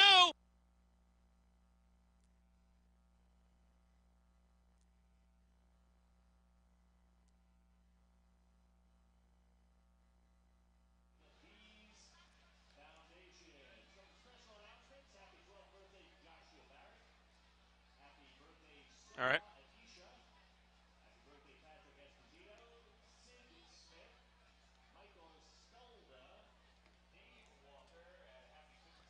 Alpine Business Systems is a leading provider of information systems and services. Our staff of certified network professionals deliver world-class consulting, design, implementation, integration, administration, and maintenance of computing systems and networks, as well as system support services and custom software development. Visit Alpine Business Systems at www.alpinebiz.com. Alpine Business Systems is the official IT provider of the Somerset Patriots. Carrier Clinic is pleased to announce the 7th annual Walk of Hope being held on its Belmead campus on Saturday, September 16th at 9 a.m. Help us fight stigma and raise awareness for mental health and addiction disorders. Visit www.carrierclinicwalkofhope.org for more information today.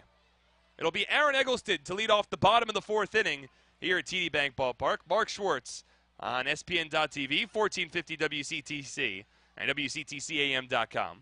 First pitch to Eggleston, a curveball from Tommy Shirley that drops in for a called strike, 0-1. Shirley was at 56 pitches through 3 innings, but right now it's the Barnstormers trailing the Patriots 3-1. 0-1 here to Eggleston, misses inside, 1-1. 3 runs, 6 hits, no errors for the Patriots, 1 run on 4 hits, and no errors for the Barnstormers. Lefty-lefty matchup here, nobody on, nobody out. Shirley from the windup, the 1-1. Grounded softly foul into the Patriots dugout briefly. Looked like it might have gotten close to one of the guys at the top step there. Hard to tell who. And the count 1-2.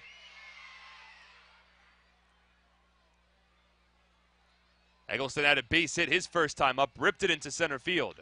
1-2 is ripped into right field for a base hit. And Aaron Eggleston is 2 for 2 today.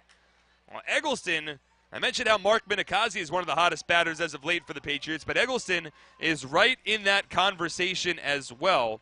He has very much enjoyed this homestand for the Patriots. In fact, for Aaron Eggleston, over his last 5 games coming into tonight, he was 9 for 19 with 3 runs scored, 2 runs batted in, and 2 walks. He's 2 for 2 today, which means he is now 11 for his last 21 from the plate over this 6-game stretch. That is a batting average above 500. First pitch now to Adam Donahue. Drops a bunt, pushes it down the first base line, fielded by Shirley, and he'll lightly toss it onto first. So Adam Donahue playing a bit of small ball there, and I love it, as Alfredo Rodriguez will come to the plate now with Eggleston in scoring position.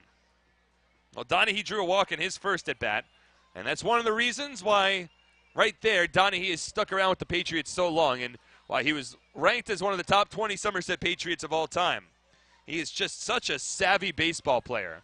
We saw an RBI squeeze bunt from Adam Donahue in the first game of this homestand against the Bridgeport Bluefish back last Friday night, which wound up being the only run in a 1-0 Patriots win, with Antonini on the mound as Rodriguez grounds this one over towards second. It deflects off the glove of Zawadzki, rolls into center field, and on to score all the way from second base is Aaron Eggleston. Alfredo Rodriguez with an RBI single barely gets out of the infield, but the Patriots take it and now have a 4-1 lead here in the bottom of the 4th inning. That's the 28th run batted in of the season for Rodriguez. First pitch swinging against Shirley, grounded it up the middle. Lance Zawadzki, the second baseman, dove to his right, deflected off the tip of his glove, and rolled into center field, just far enough for Aaron Eggleston to score all the way from second base. He advanced to third on the grounder, and once that ball rolled into center, he took off for home. And now there will be a meeting on the mound with Scott Patterson, the Barnstormers pitching coach. The Patriots now leading this ballgame 4-1. So Rodriguez didn't even give me an opportunity to talk about how savvy of a baseball player Adam Donahue is, but that's why you drop down the sacrifice bunt right there. Donahue drops down the bunt. It allows Eggleston to advance into scoring position, and then the very next batter brings him home on an RBI almost infield single. And with the way that the Patriots have been playing a lot of these close games as of late, certainly, you're looking for every single run that you could scratch together, every opportunity that you get. And the Patriots are able to scratch together a run here in the bottom of the fourth. That'll bring Justin Trapp to the plate. Trapp 1 for 2. Had a base hit back in the first inning. Trapp has now reached base safely in 18 of his last 21 games and has recorded a hit in 15 of those 21. Rodriguez off of first. First pitch to Trapp, grounded into center field. It's a base hit. Back-to-back first pitch swinging approaches for the Patriots. It works out on ground balls and base hits up the middle for both Alfredo Rodriguez and Justin Trapp. So now runners at first and second, still one away. That's the third hit of the inning for the Patriots, already their 9th hit of the ballgame. And this has been a similar storyline for the Patriots. They have played quite well against Tommy Shirley all season long, and that continues so far tonight. Now Olmo Rosario will step to the plate with 1 out and 2 runners on. 4-1 Patriots lead. Rosario's 0 for 2 today. Does have a run scored. He scored the first run of the ballgame back in the first inning. First pitch here from Shirley. Breaking ball, drops in for a called strike, 0-1. Rosario reached on a fielder's choice in the first, then scored on the RBI double from Mark Minikazi. Minikazi's 2 for 2 with 2 runs batted in. Awaiting on deck. As Rosario grounds this to second, it could be 2. Zawatsky Fields steps on second for 1. The turn to first is in time, and that retires the side. It is a 4-3 double play, but the Patriots add another run on an RBI single from Alfredo Rodriguez. 1 run on 3 hits, no errors, and 1 runner left on base. We'll head to the 5th. Somerset leads 4-1 on 1450 WCTC and WCTCAM.com.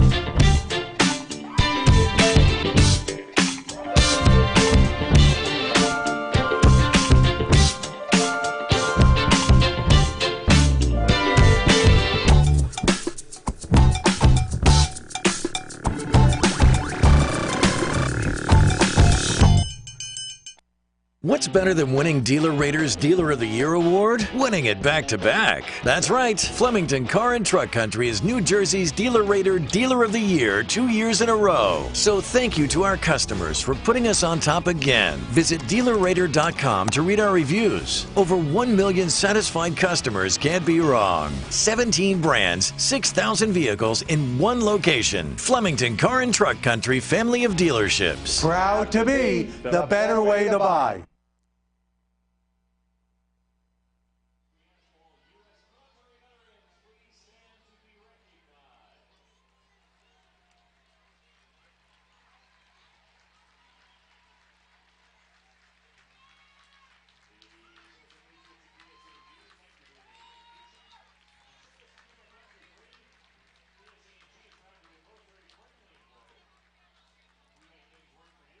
Hey fans, all season long, the Somerset Patriots have teamed up with AARP New Jersey to offer its members discounted tickets to every Sunday home game. Just mention the code PATRIOTS3 and that you're an AARP member to get a buy one, get one free ticket discount to any Sunday home game. Be sure to visit AARP.org today for more information on how you can become a member. AARP, real possibilities. Somerville Aluminum wants you to love the savings now and later. Get 10% off energy efficient and money saving Signet Pro Via premium doors and Sunrise Restoration windows. We return here for the top of the 5th inning on a beautiful night for baseball. It was kicked off before the game when Scott Wilcox sung the national anthem and did a fantastic job in front of what is close to a capacity crowd here at TD Bank Ballpark, and we are very much appreciative of Scott coming out and bringing some friends and family out to the game and doing a terrific job.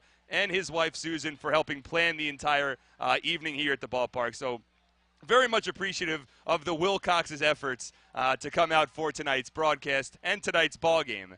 As the first pitch here from Dwayne Belo in for a ball to lead off the top of the fifth inning. It's a new pitcher on the ball, out in the ball game for the Patriots, as Mike Antonini's night has come to a close.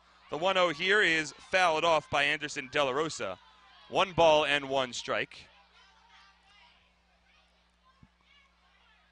So Mike Antonini works just 4 innings for the Patriots. He only allows 1 run, but right now the Patriots are in front, 4-1. 1-1 on its way from Dwayne Belo. It's fouled off. 1 ball and 2 strikes. Alfredo Rodriguez with an RBI single in the bottom of the 4th, as the Patriots now lead the Barnstormers 4-1. So Antonini won't be in line for the victory tonight, as De La Rosa swings and lines this 1-2 pitch into center field for a base hit. 5th hit of the ball game for the Lancaster Barnstormers. So we do have the final line on Mike Antonini. Not exactly the outing I'm sure he was hoping for, but it's another example where he didn't have his best stuff. That was pretty clear from the first couple of batters of this ball game, but he was able to fight and grind his way through 4 innings and give this Patriots team a better than good chance at winning tonight's game. Antonini winds up going 4 innings. He allows 1 run earned on 4 hits, 2 walks, and 3 strikeouts.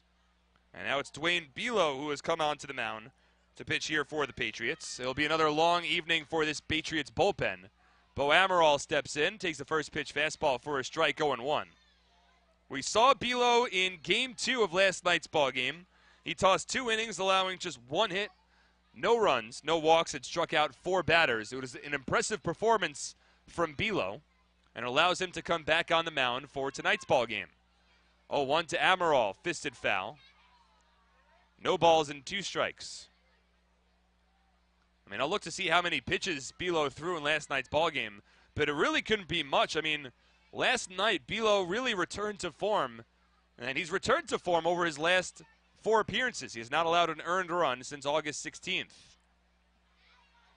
He works from the stretch here. De La Rosa off of first. The 0-2. The fastball misses upstairs. 1 ball and 2 strikes. Well, Belo last night threw 31 pitches over 2 innings. And now Brett Jody asking him to work at least the 5th here, potentially further. We've seen Belo work multiple innings, multiple different times. The 1-2 just misses low and inside. 2 balls and 2 strikes. Hasn't been a very large strike zone from Jorge Teran yet today. Something we've seen from him numerous times throughout the course of the season, including his last time that he was behind home plate, which was Monday night. Had a small strike zone Monday night as well. That has continued tonight. The 2-2 from Belo. Grounded foul. Amaral just able to stay alive.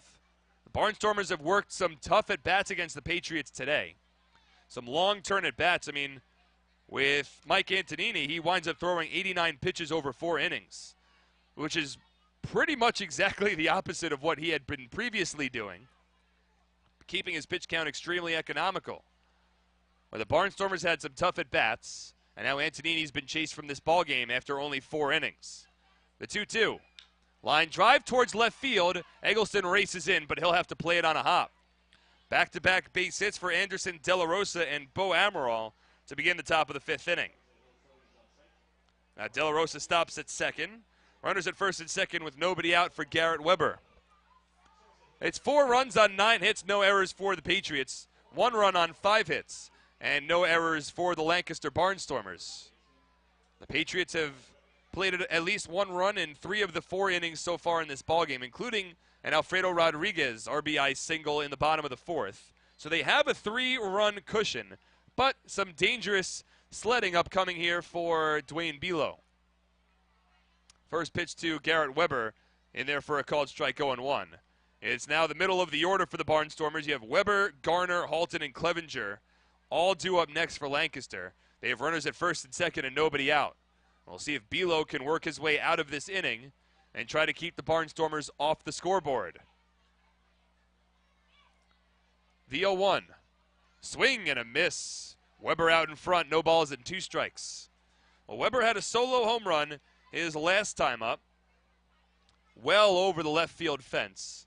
It was his 14th of the season, but his 6th home run against the Patriots.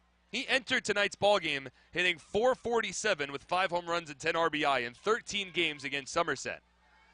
And that has continued again tonight. Also has drawn a walk. The 0-2 grounded to third. Rosario Fields, he steps on third for 1. Throw across the diamond in time. It's a 5-3 double play.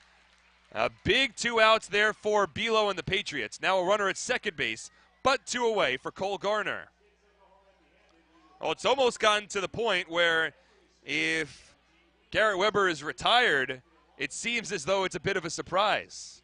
But he topped over that off-speed pitch from Bilo, grounded it over to Rosario, who did well to get the lead out at third base. When he fielded the ball, his momentum was carrying him towards that third base bag.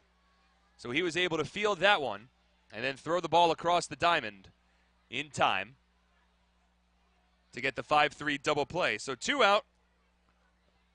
Over to second base goes Bo Amaral. And now Cole Garner steps in. Garner 0 for 2. Patriots have already turned 2 double plays so far in the first 5 innings of this ballgame. First pitch to Garner drops in for a strike, 0-1. Garner grounded into a 5-4-3 double play back in the first inning. Flew out to right field in the third. Donahue asks for time. It's granted to him by the home plate umpire, Jorge Turan.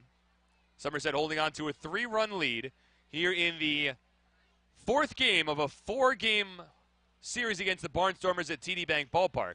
Garner fouls this one off 0-2. But the Patriots then embark on a 7-game road trip starting tomorrow. It is the longest remaining road trip of the 2017 season for the Patriots.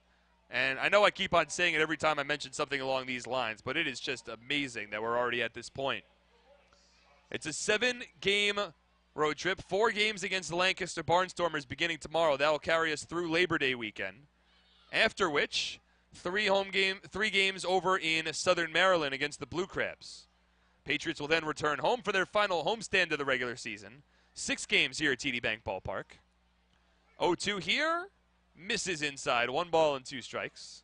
It'll be 3 against the York Revolution, 3 against the New Britain Bees, and then the Patriots finish off the 2017 regular season with 3 games at the ballpark at Harbor Yard, which will likely be the final 3 baseball games played at the ballpark at Harbor Yard in its 20-year existence. So 1-2, swung on and missed strike 3. Bilo strikes out Garner, and he works out of this jam and keeps the Barnstormers off the scoreboard. We head to the bottom of the 5th. Somerset leads 4-1 on SPN.TV, 1450 WCTC, and WCTCAM.com. Welcome to the brand new Somerset Patriots app. What is an app? Everything Somerset Patriots, all at your fingertips.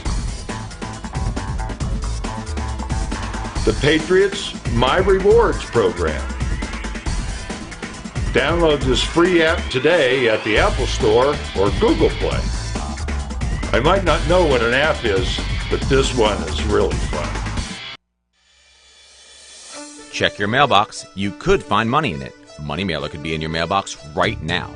You will find great offers from local area businesses you know and trust, including the Somerset Patriots.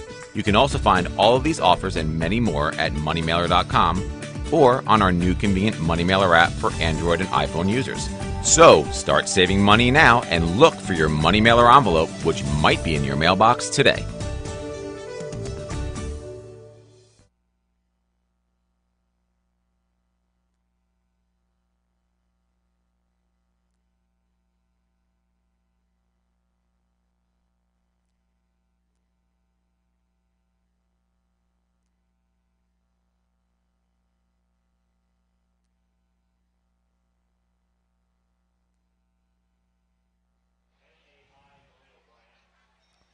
Have your monthly telephone costs been on the rise? Are you looking for better ways to communicate with your customers and remote employees? Or perhaps you're planning to move or expand your business? Ideacom Communications Group can help. Ideacom is a local reputable company with the experience to provide a solution that's right for your business. Get the guys from Ideacom on your team by calling them today at 973-857-4440. That's one call that'll save you time and money.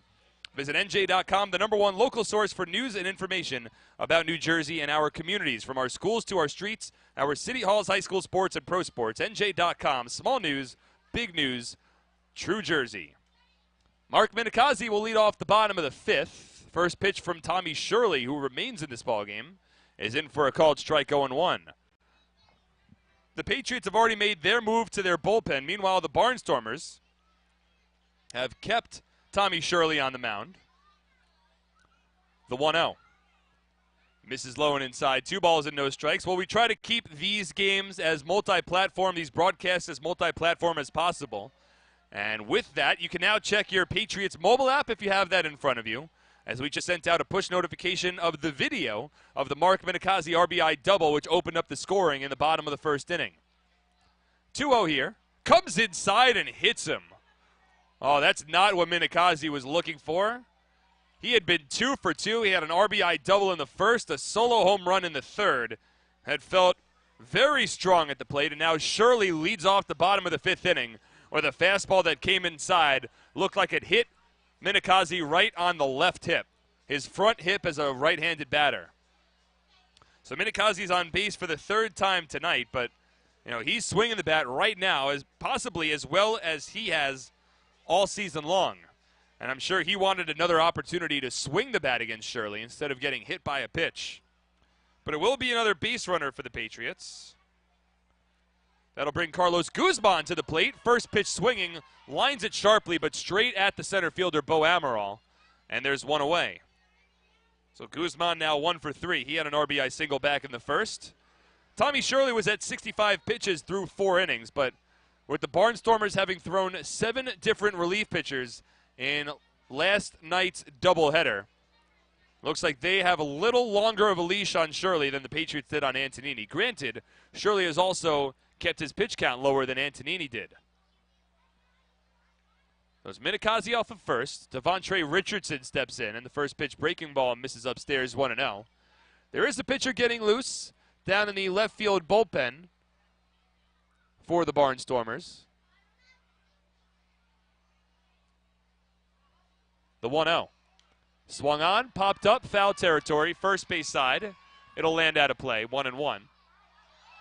Meanwhile, there was some movement in the Patriots bullpen as well. See who that is getting loose. It looks like that's the southpaw Justin Wright, who tossed an inning last night. So the Patriots are going to try to use what they've got in their bullpen to make their way all the way through tonight's ballgame and try to hold on to this 4-1 lead. There's one out with a runner at first here in the bottom of the 5th inning. Devontre Richardson's 1 for 2. He had a base hit his last time up. Now 6 for 13 to begin his Patriots career. The 1-1 misses inside at 2 balls and 1 strikes. It was a very strong doubleheader for Richardson last night. Combined to go 5 for 8 in the 2 games with a run scored and a run batted in. The 2-1 misses low at 3 balls and 1 strike. Richardson began the season in the Can-Am League, split time between the New Jersey Jackals and the Quebec Capitals. And now he finds himself in a higher level of baseball here in the Atlantic League. The 3-1 swung on and fouled off. And the thing about Richardson is that at pretty much every other stop that he has made in independent baseball, he has put up numbers. I mean, he has had batting averages each time above 300. That makes you wonder, how has a player like Richardson become available to the Patriots?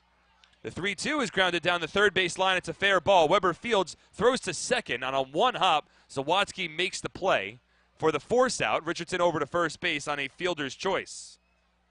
So Minikazi put out, and now 2 away with a runner at first for Scott Kelly. Kelly entered as a pinch hitter for Greg Golson in the bottom of the third inning. Golson was the starting right fielder for the Patriots today. Kelly then entered. He flew out to the shortstop, Nate Coronado, then entered the ball game defensively as a second baseman as Justin Trapp moved from second base out to right field. So 2 outs with a runner at first here for Kelly. Shirley will come set. It looks like Justin Wright will enter for the top of the 6th inning as the first pitch to Kelly misses inside. 1 ball and no strikes.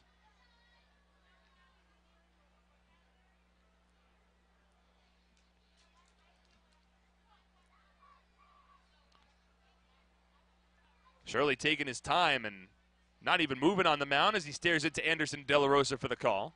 The 1-0. Check swing, and Kelly goes around. 1 ball and 1 strike. It was a tough doubleheader for the 4th-year Patriot Scott Kelly last night. Wound up going a combined 0-for-6. He's 0 for 1 today. The 1-1. At the knees for a called strike, says Tehran. That was a close pitch. Tehran's had a small strike zone so far today, but he gave Tommy Shirley the benefit of the doubt there. 1 ball and 2 strikes to the now second baseman, Scott Kelly. Richardson a nice lead. He takes off. Pitch misses outside. The throw down to second. Feet first slide, and he's tagged out. A nice throw from Anderson De La Rosa beats Devontre Richardson, and that retires the side. It's no runs for the Patriots, no hits, no errors, and nobody left on base. Through 5, Somerset leads 4-1 on SPN.TV, 1450 WCTC, and WCTCAM.com. We the people are tired of being surprised with extra monthly fees. We want HD and every box and DVR all included. Because we don't like surprises. Yes, like changing up the celebrity at the end to someone more handsome and talented. Really? And British. Switch from cable to DirecTV. Get 4 rooms with HD DVR and every box included for $25 a month. Call 1-800-DirecTV.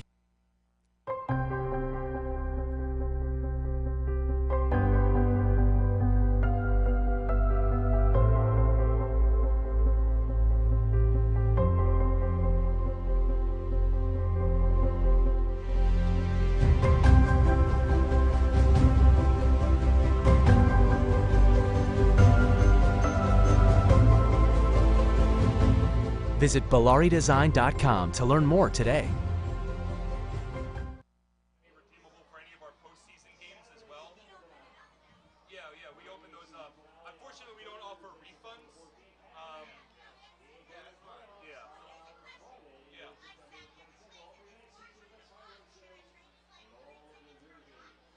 Unfortunately, you can't. Those tickets are a little more expensive. They're $25 tickets up. Yeah, I know. The math could work out. Yeah. Well, you can use those, and you could pay a little bit of an upgrade, but you can't redeem them flat out for each other. The tickets were split up. Should we go get them? Yeah, you could get them and say that they were. Just mention the names that you sent me that weren't available, and then we could redeem them. Yeah, you could do that. You could get them. You're welcome. Yeah, I'm here. I'm back. Oh, sorry, Mike.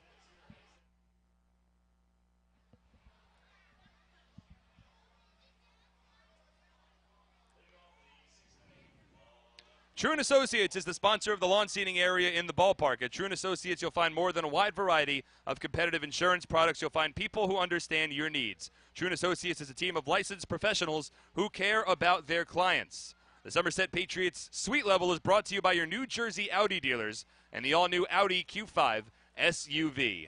It is a new pitcher in the ballgame for the Patriots here in the top of the 6th inning. Justin Wright is on the mound to work against Sean Halton. 4, 5, 6 batters due up here for the Lancaster Barnstormers as the Patriots hold on to a 4-1 lead. 0-1 on its way from Wright. It misses low. 1 ball and 1 strike. Well, we saw Justin Wright pitch in Game 1 of yesterday's doubleheader. He allowed a run on 2 hits, 2 walks, and 2 strikeouts over 1 inning on the mound. It came in the 6th inning. The run scored on an RBI double from Lance Zawatsky.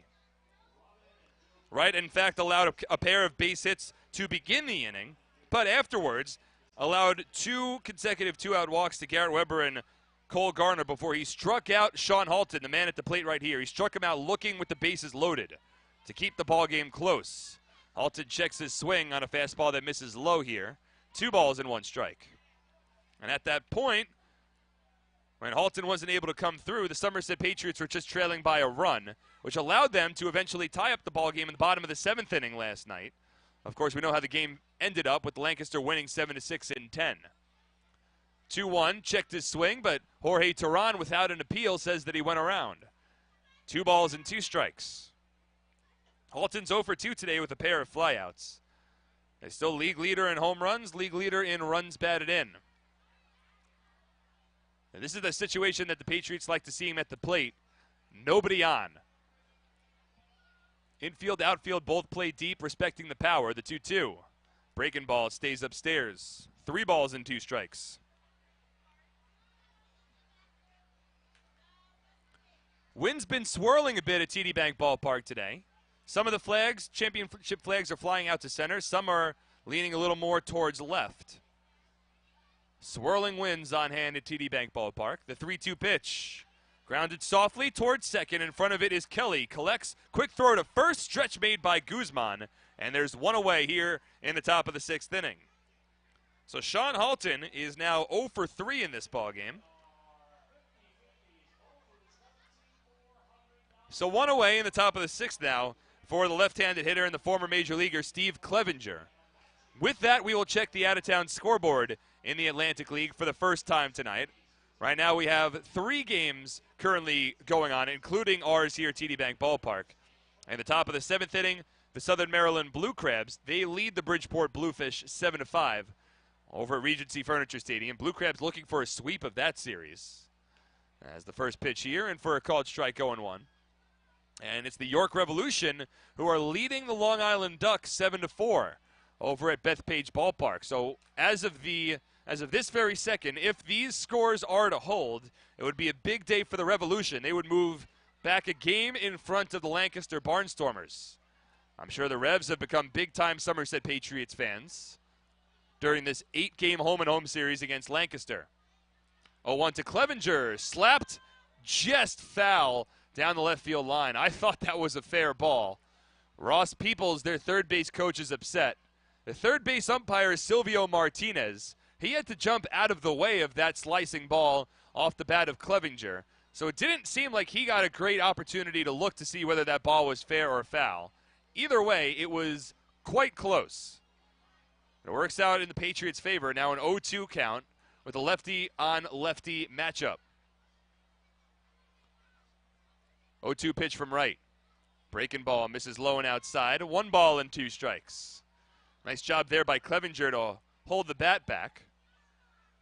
But with the Revolution leading and the Patriots leading, only increases the importance for Lancaster to try to come back in this ballgame. 1-2 pitch from right. Grounded over towards the middle. Ranging over is Rodriguez and Kelly. It gets past both of them and rolls into center field. Rodriguez dove to his left. Kelly dove to his right. Neither middle infielder came up with the ball. It splits the gap, goes into center field, and Steve Clevenger has his second hit of the ballgame. It's the 7th hit overall for the Barnstormers. A 1-out base runner here for Nate Coronado, who is 2 for 2 today. Both hits coming up against Mike Antonini, who was out of this ballgame after 4 innings. Dwayne Bilo tossed a scoreless 5th inning, in which he allowed a pair of hits, but he worked out of the jam without allowing a run and striking out 1 batter.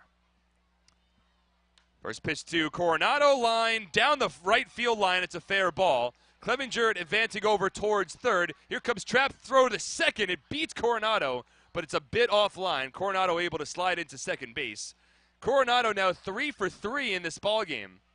And the Barnstormers have 2 runners in scoring position with 1 away for Josh Bell.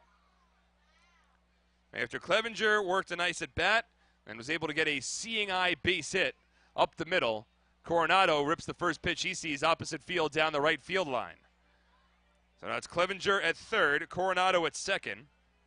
Patriots are only out hitting the Barnstormers by 1 hit. 9 hits for Somerset, 8 hits for Sugarland. But the Patriots lead 4-1.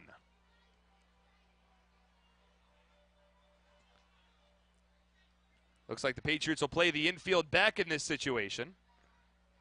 Hoping to at least get an out here. They'll allow a run to score. They'll trade a run for an out at this point, leading by 3.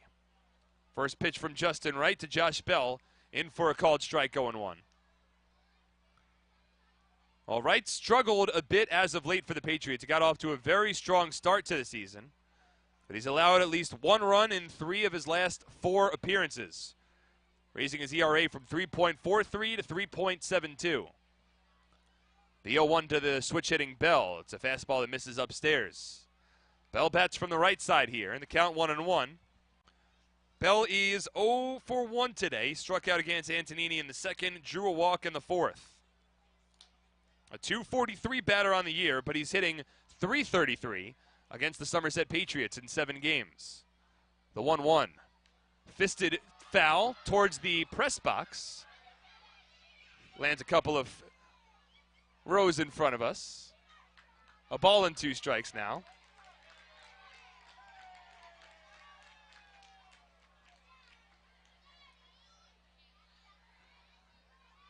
It's still Clevenger off of third. It's Coronado off of second. With 1 away in the top of the 6th inning, Patriots leading 4-1. Right comes set. The 1-2 pitch. Curveball misses low and inside at 2 balls and 2 strikes. Well, Wright has certainly had the strikeout pitches working for him. He has 41 strikeouts over 46 innings of work, including multiple strikeouts in each of his last 4 outings. So while he's been giving up some runs, he has been getting some strikeouts. He's actually struck out at least 1 batter now in 10 of his last 11 outings. From the stretch, the 2-2 pitch. Another breaking ball, and Bell lays off. Oh, nice at bat from Bell. There's a couple of tough curveballs that have been low in the strike zone, and Bell has been able to stay disciplined and keep the bat on his shoulder. First base is unoccupied here, but Bell represents the tying run in a 3-run ball game. The payoff pitch. Grounded softly towards Rosario. He charges in, bobbles the in-between hop, fields with the bare hand, but he won't have a play at first. Holding at third is Steve Clevenger, and the bases are now loaded for the Barnstormers with 1 away. And now up to the plate comes Lance Zawadski. Well, Rosario had a tough chance there. It's ruled an E5. He charged in to try to play the in-between hop. Looked like the ball hit off the heel of his glove. He couldn't collect it, and then on 2 bounces picked up the ball with his bare hand. But at that point, it would have been a real close play at first. Rosario was didn't really have his footing over at third base, so instead of risking an errant throw, which would have scored a run, he ate the ground ball. So the bases are loaded. Double play is in order now, as Lance Zawadski will step in. Zawadski's 0 for 2. It's the first error of the ballgame for the Patriots. Infield will put on a slight shift to the right side against the left-handed hitting Zawadski. First pitch here. It's a fastball that misses low and inside, 1-0. Well, the second baseman for Somerset, Alfredo Rodriguez, is shaded towards the second base bag. Well, the second baseman, Scott Kelly, plays at normal depth, but there's a big hole on the left side of the infield. The shortstop position is almost completely vacated. The 1-0. Ground ball hit into the shift. Kelly comes in, tosses to Rodriguez, onto first in time. It's a 4-6-3 inning-ending double play. Wright escapes a jam, and the Patriots lead by 3 as we move to the bottom of the 6th on 1450 WCTC and WCTCAM.com.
All right.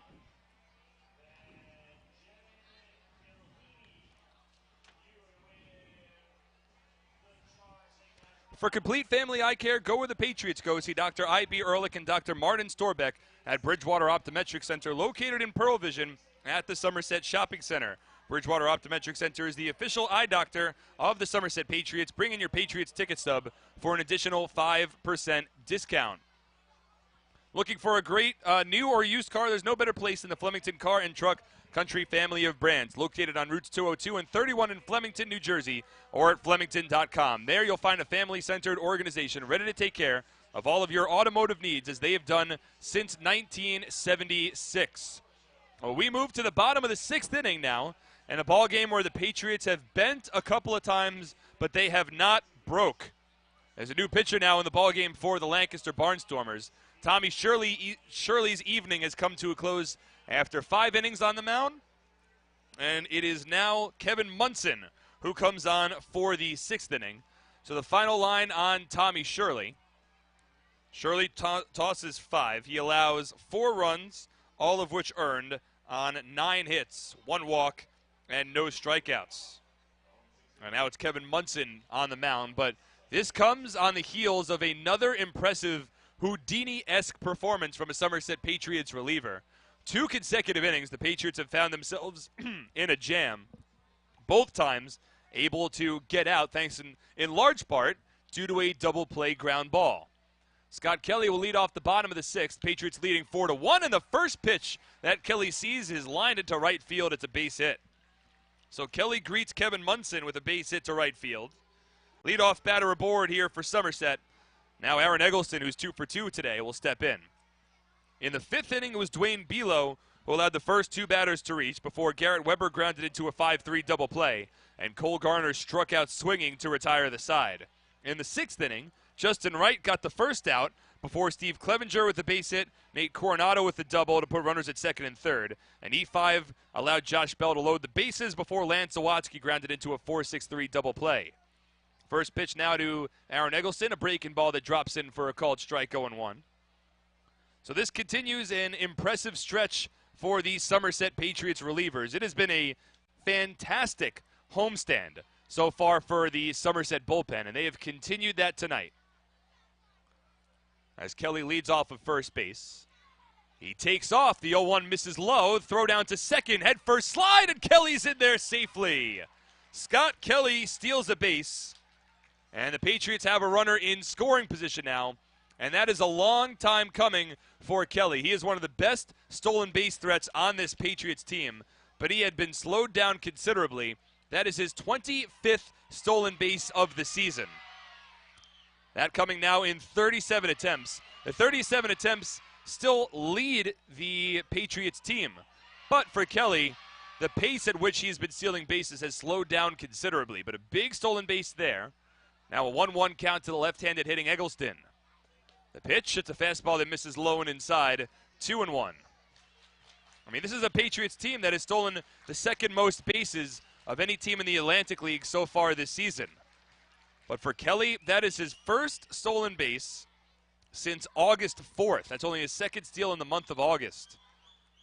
That is a long time for a guy that prides himself on his base running abilities. The 2-1 to Eggleston is grounded foul. 2 balls and 2 strikes. In fact, Kelly only has 2 stolen bases since July 5th. 4 stolen bases in the second half of this season. He had 2 stolen bases on the first 2 games of the second half, but since that point, since July 5th, which is almost 2 months ago, he's only stolen 2.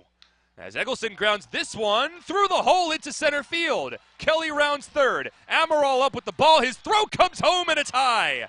A feet-first slide from Kelly applies the tag on home plate with his left hand. And the Patriots have taken a 5-1 lead on Aaron Eggleston's 6th inning RBI single. Eggleston now 3 for 3 from the plate today. A run scored and now a run batted in. And the Patriots able to add to their lead. And that goes back to that big stolen base from Scott Kelly, getting into scoring position and coming home on the Aaron Eggleston RBI single. By the way, on that throw home, Eggleston able to advance to second. So it's a 5-1 Patriots lead. 5 runs, 11 hits for Somerset. 1 run on 8 hits for the Barnstormers. And certainly a tough swing of momentum there in this ballgame. As the first pitch to Adam Donahue, that's in for a called strike. 0-1. Donahue has not recorded an official at-bat yet in this ballgame. Drew a walk in the second, hit a sacrifice fly in the fourth as he swings through the fastball here and falls behind, no balls and 2 strikes.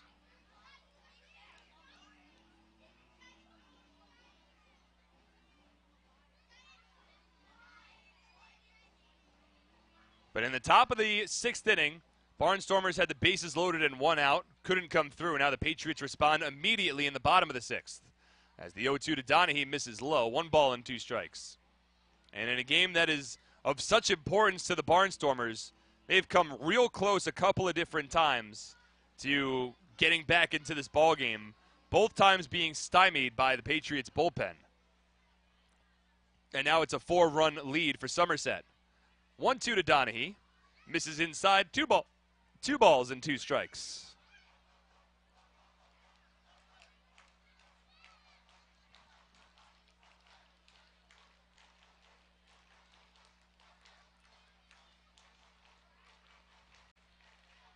Eggleston with a decent-sized lead off of second base.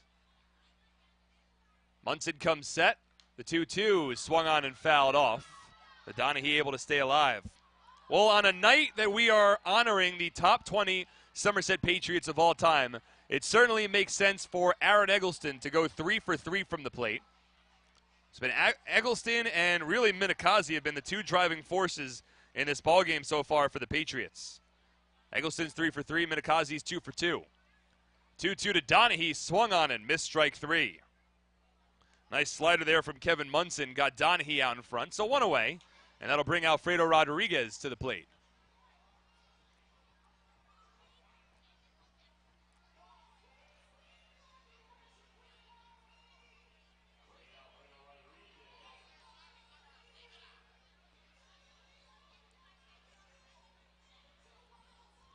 Rodriguez, the leadoff batter for the Patriots tonight, had a base hit and an RBI single his last time up on a ground ball that just made its way through the middle of the infield. First pitch swinging here, he lines a base hit into left field. Eggleston's going to round third. There will not be a throw home. It's an RBI single for Alfredo Rodriguez, making a 6-1 lead for the Patriots here in the last of the 6th inning. Second consecutive at bat for Rodriguez with an RBI base hit. That's now 29 runs batted in on the season for Rodriguez. 3 hits here in the inning for the Patriots. And this offense playing quite well right now against this Barnstormers team. Trying to salvage up and really level up this 4-game series here at TD Bank Ballpark. Barnstormers took the first 2, and now the Patriots, they took game 2 last night to make it a 2-1 series, and now looking to even up here today. Rodriguez takes off. First pitch swinging is trapped, but the throw down to second won't be in time. A stolen base for Alfredo Rodriguez. That's his 14th stolen base of the year. And the Patriots, they are not taking the foot off the gas pedal one bit, which is great to see. We've had some close games between these two teams, and Lancaster certainly has a very strong lineup. So you never want to take anything for granted, and the Patriots are all systems go right now. Rodriguez off of second base, the 0-1 to Trapp. Breaking ball misses low. 1 ball and 1 strike. Trapp is 2 for 3 today. He has 2 of the Patriots' 12 hits. 12 hits for Somerset, and we only have 1 out here in the bottom of the 6th inning. This offense has certainly come to play tonight as Trapp lifts this one out towards right center field. In comes Bo Amaral. He makes the catch. Rodriguez is going to tag from second. Relay throw onto third base. It's not in time. Rodriguez able to advance on the fly out from Justin Trapp. And now the Patriots have a runner 90 feet away from home with 2 out here in the top of the 6th inning.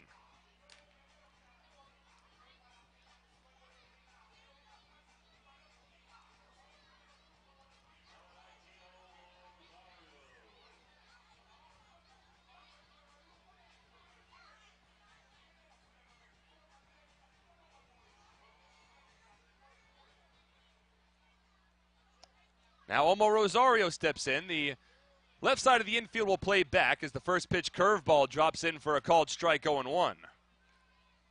RBI singles from Aaron Eggleston, along with Alfredo Rodriguez, right now have scored 2 runs here in the bottom of the 6th, and the Patriots lead 6-1. 0-1 from Munson to Rosario. It's skied along the foul territory in the infield. First baseman is underneath it. That is Josh Bell. He makes the catch, and that retires the side. But the Patriots tag on 2 more runs. They lead 6-1 as we move to the 7th on 1450 WCTC and WCTCAM.com.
All right.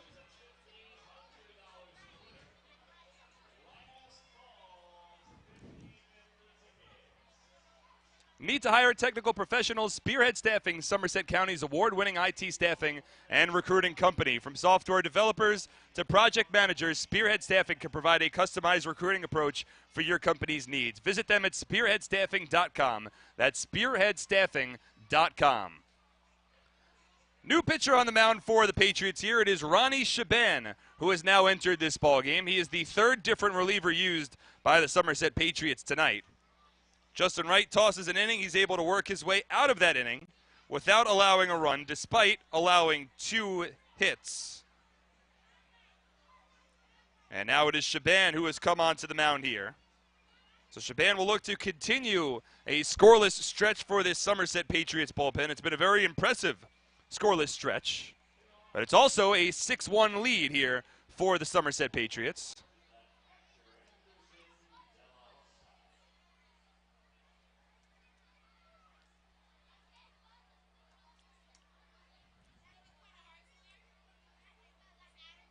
So Shaban will come onto the mound. He'll work against Anderson De La Rosa.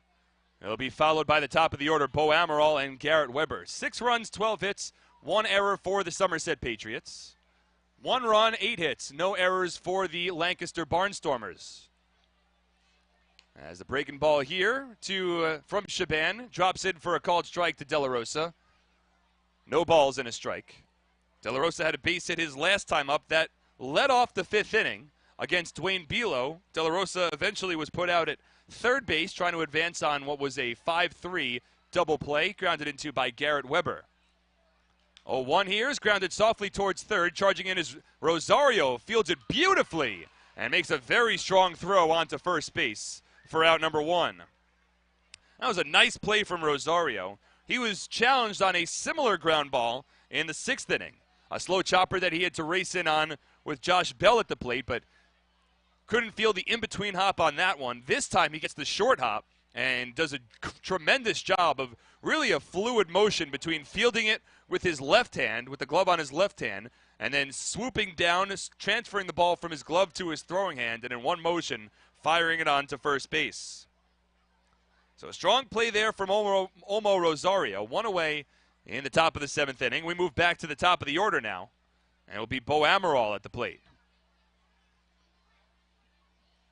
Shaban comes set. First pitch to Amaral misses outside, 1-0. Well, it's interesting that Ronnie Shaban is pitching here in the 7th inning. He's been used primarily as a closer in his time with the Patriots. Of course, he's had his struggles in that role, but a lot of Patriots relievers have had their struggles at different points over the course of this season. But right now, he is working in the 7th inning of a 6-1 Patriots lead. 1-0 to Amaral, misses low, 2 balls and no strikes.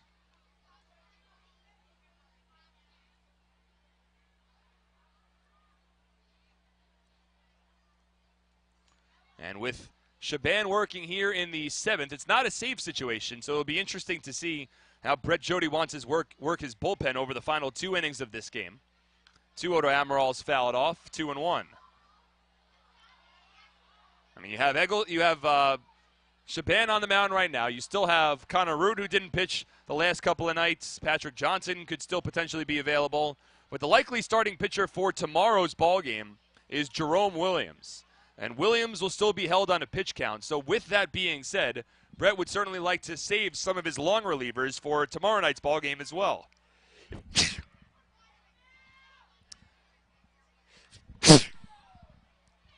Amaral tops this one foul.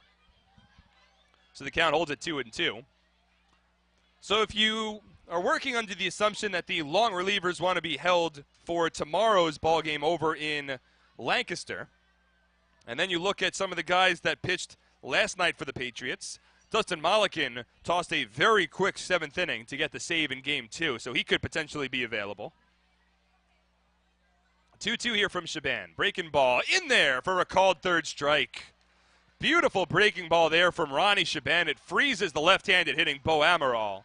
And now there's 2 away here in the top of the 7th inning.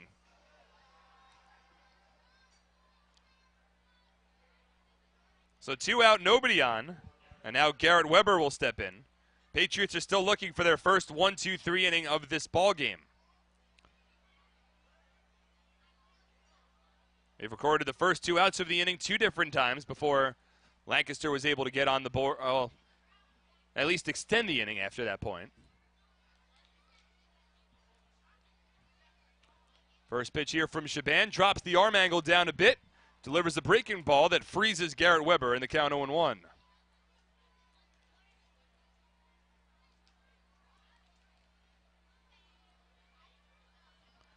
And we'll see that from Shaban a good amount of times, dropping the arm angle down a bit, using an off-speed pitch, a breaking ball, and a fastball from multiple arm slots. This fastball is in for a called strike, and quickly, Shaban's ahead in the count, no balls and 2 strikes.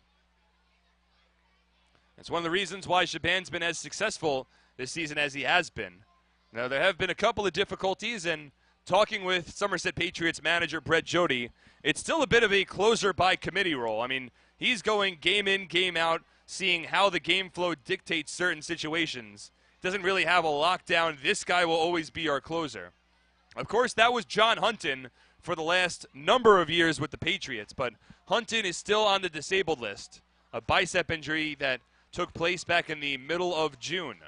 The 0-2 here, breaking ball, line towards second. It's over Scott Kelly and into right center field. Garrett Weber continues the inning. That's his second hit of the ballgame. He's now 2 for 3 and continues to perform so well against the Somerset Patriots. The Patriots still looking for their first 1-2-3 inning of the ballgame. The 7th continues, and that'll bring Cole Garner to the plate.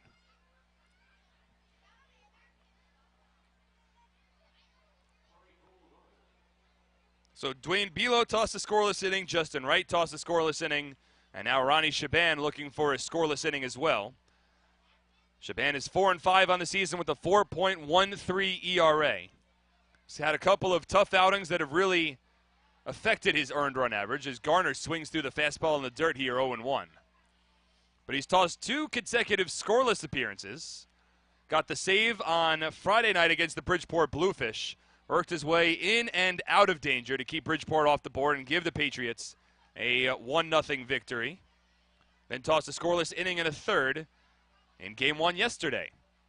0-1, skied out towards right. Over goes Trapp near the foul line. He slides and makes the catch. Trapp covers a lot of ground and makes a sliding catch in front of some fans down in the lawn seating area going nuts. It's a 6-1 Patriots lead. We will stretch and head to the bottom of the 7th on 1450 WCTC and WCTCAM.com. Hyundai is prepping for our best 4th of July ever. So what's your best deal? Right now, you can save up to $6,000 on a new Santa Fe Sport. And here's the best part. America's best warranty comes on any new Hyundai. Any new Hyundai. The 4th of July sales event only happens once a year. That's how we roll. So it's go time. Boom. I'll take this one. Better is the reason to buy Hyundai. And here's another reason to buy now.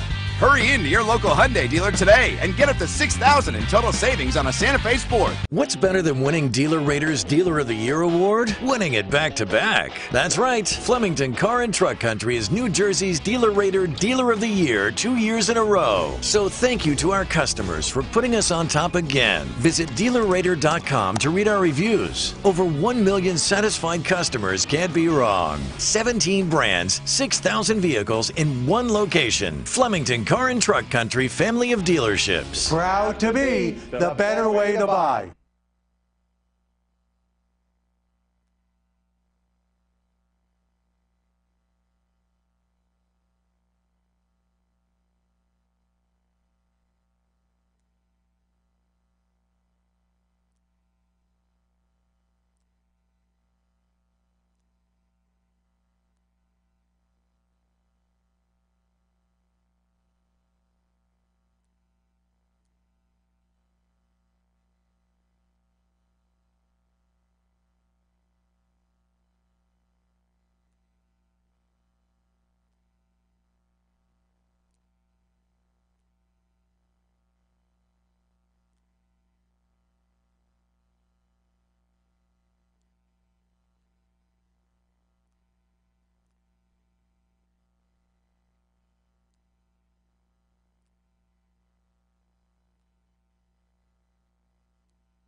He has had a very strong evening for the Patriots.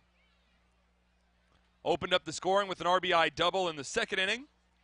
Had a solo home run his next time up. First pitch here from Munson comes inside and almost hits Minikazi, which was what happened to him in his last at-bat back in the 5th inning. So Minikazi's been on base 3 different times tonight. Munson from the stretch, the 1-0. Drops in for a called strike 1-1. Well, Munson back out for his 2nd inning on the mound. He allowed 2 runs on 3 hits. That came in the 6th inning. Munson now at 20 pitches, about to throw his 21st. 1-1 to Minikazi, big swing and a miss. 1 ball and 2 strikes. It'll be Minikazi followed by Carlos Guzman and Devontre Richardson. And there's more movement in the Patriots bullpen down the right field line. Looks like now that's Dustin Mollican that's getting loose. The 1-2 here. Swing and a miss, strike 3. Minikazi set down swinging. There's 1 away here in the bottom of the 7th inning for Carlos Guzman.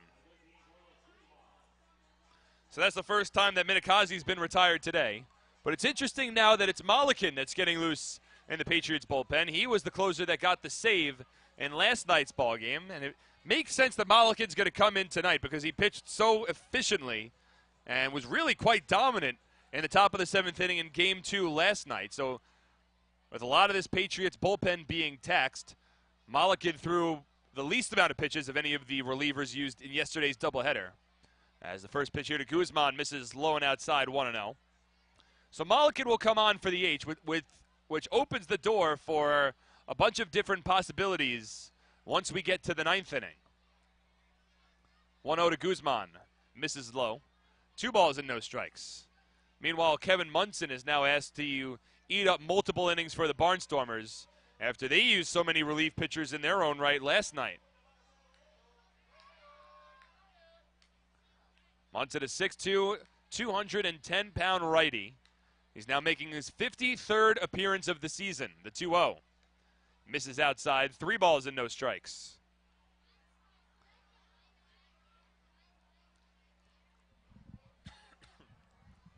Munson has worked multiple innings, a couple of different times. The 3-0. Misses outside, ball 4. So Guzman draws a 4-pitch walk. This is not necessarily uncharted territory for Kevin Munson. Last time he tossed 2 innings was on August 16th against the Bridgeport Bluefish. But it's Guzman over at first now with 1 away. And now Devontre Richardson will step in. And Richardson's going to be an interesting guy. He's a very athletic player for this Patriots team, but he's still going to have to work himself into the mold here in Somerset, where it's a higher level of baseball than the one he's been playing in over the last couple of seasons. Fouls off the first pitch from Munson, 0-1. Now, the immediate impressions of Richardson is that he's impressed quite a great deal over the first 3 games of this series, his first 3 games in a Patriots uniform. He showed off some good pop during batting practice, covers a lot of ground while manning center field, and has played a strong center field so far. The 0-1. Breaking ball drops in for a strike, 0-2. Hasn't really been looking to hit for power at all while he's been at the plate, but still, the base hits that he's getting are not really cheap. I mean, there was 1 ground ball. His first hit as the Patriots in Game 1 yesterday was a grounder over to third. Aside from that, they've been legit singles. As he lifts this one out to shallow center field, Amaral is going to race in, but the ball stays up in the air long enough for him to make the play. Guzman retreats to first base, and there's 2 away. So 2 out now for Scott Kelly. Kelly 1 for 2 today.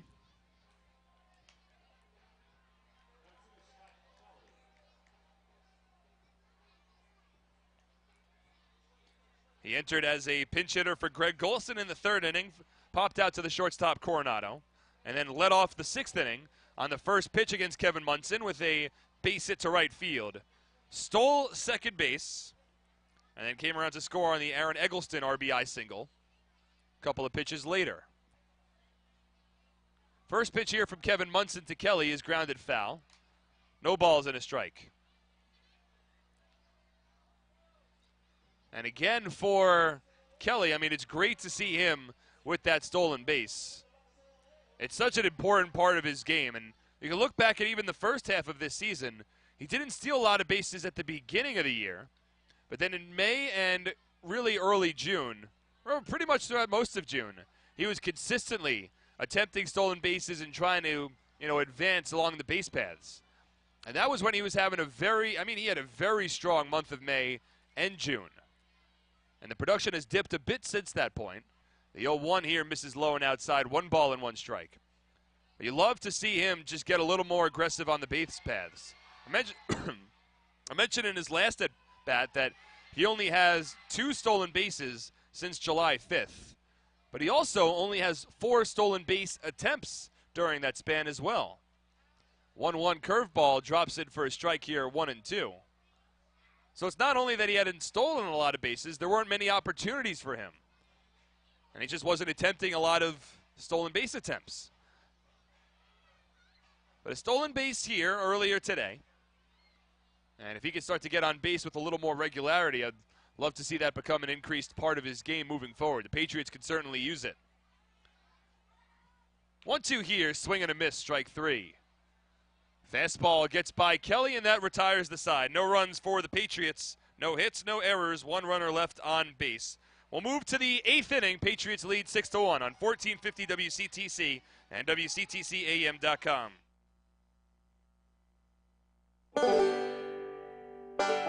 Attention troops, Scout Nights with the Somerset Patriots will be returning to TD Bank Ballpark for the upcoming season on Friday, June 2nd, Sunday, July 23rd, and Thursday, August 31st. Additionally, our Girl Scout days are set for Sunday, June 4th, and Thursday, July 27th. Troops will have the honor of presenting both their PAX banner along with our nation's colors on the field before the game. A parade around the field will end with the troops lining the infield during the national anthem. Scouts looking to earn badges for presenting the colors and going on a go-see-it outing can fulfill both, all while enjoying America's pastime. Tickets begin at just $8.50 for everyone in the group, with commemorative 2017 Scout patches available for just $150. Visit SomersetPatriots.com or call 908-252-0700 so you can get involved and have your troop honored at a professional baseball game.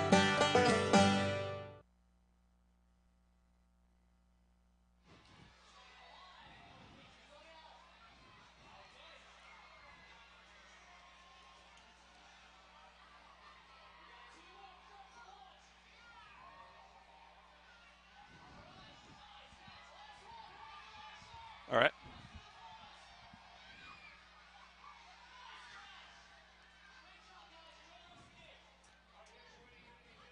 Is your roof on your home or commercial building leaking or outdated or needs repair work? Homeowners, building owners, Thomas Espilordo Roofing installs all types of roofing, including large-scale commercial flat roof projects and shingles for your home. Thomas Espilordo Roofing, LLC, is your local roofing experts, proudly serving Somerset County. Call us today at 732-560-7500 or visit us online at thomasespilordoroofing.com. We head to the 8th. The Patriots, they lead 6-1. It's 6 runs on 12 hits, 1 error for the Patriots, 1 run on 9 hits, and no errors for the Barnstormers. Somerset remains out in front in this ball game as Dustin Mollican will now enter the game. So we have the final line, which is closed on Ronnie Shaban. Shaban goes an inning, allows 1 hit, no runs, no walks, 1 strikeout. And now it'll be Dustin Mollican to work against Sean Halton, Steve Clevenger, and Nate Coronado. First pitch here to Halton, misses inside. 1 ball and no strikes.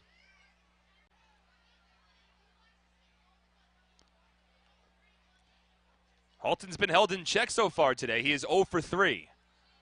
The 1-0 misses upstairs. 2 balls and no strikes.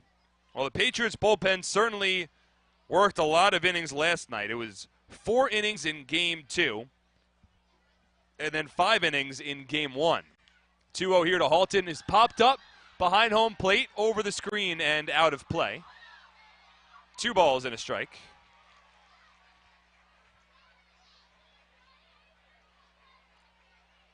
But it's really been an impressive homestand for this Patriots bullpen. Over this current homestand, Somerset's bullpen has limited its opponents to just 4 earned runs over 25 innings. There's been a lot of work for this Patriots bullpen during this homestand. As the 2-1 to Halton, this one's got a mile high in the air, but to shallow center. Coming in is Devontre Richardson. He lines it up to make the catch, and there's 1 away. So Halton 0 for 4. That'll bring Steve Clevenger to the plate. So it's 4 earned runs allowed by this Patriots bullpen over 25 innings coming into tonight's ballgame. That is good for a 1.44 earned run average. Additionally, the Patriots bullpen has struck out 28 batters against 5 walks going into tonight. You could add 2 more strikeouts to that total. And meanwhile, it's Dwayne Belo, Justin Wright, and Ronnie Shaban who have each tossed scoreless innings of relief so far. 1 out, nobody on, with Mollican working against the lefty Steve Clevenger. And his fastball misses low and inside, 1-0. I think really the statement by this bullpen was made on Saturday night against the Bridgeport Bluefish. First pitch here from Mollican misses low. 2 balls and no strikes. In that game on Saturday, Patriots won that ballgame 4-1. Jerome Williams was the starting pitcher. He worked an inning. After that point, Somerset put out a season-high 7 relief pitchers in that game to pitch 8 innings. 2-0 here, in for a called strike, 2-1. Patrick Johnson pitched 2 innings, and then after that, Dwayne Belo, Justin Wright, Kyler Newby, Dustin Mollican, Keith Hessler, and Dustin Antolin each tossed 1 inning. This one misses low for Mollican, 3-1. And over those 8 innings for the Patriots bullpen, they only allowed 1 run, and that came on a 5th-inning Gustavo Molina solo home run. Aside from that, the Patriots bullpen was nearly spotless. 3-1 from Mollican, swung on and lined towards center field. Richardson got a bad read, but he backtracks, and he's able to make the catch. There's 2 away. Clevenger hit that one on a line, but not enough height underneath it. Richardson initially took a couple of steps in, then had to backpedal a bit, but able to make the play. So 2 out, nobody on in the top of the 8th inning. Patriots leading 6-1. And that'll bring Nate Coronado to the plate, who has been a kryptonite against the Patriots in tonight's ballgame. Lancaster has 1 run on 9 hits. Coronado has 3 of those hits, including a double his last time up. First pitch from Mollican, in for a called strike, 0-1.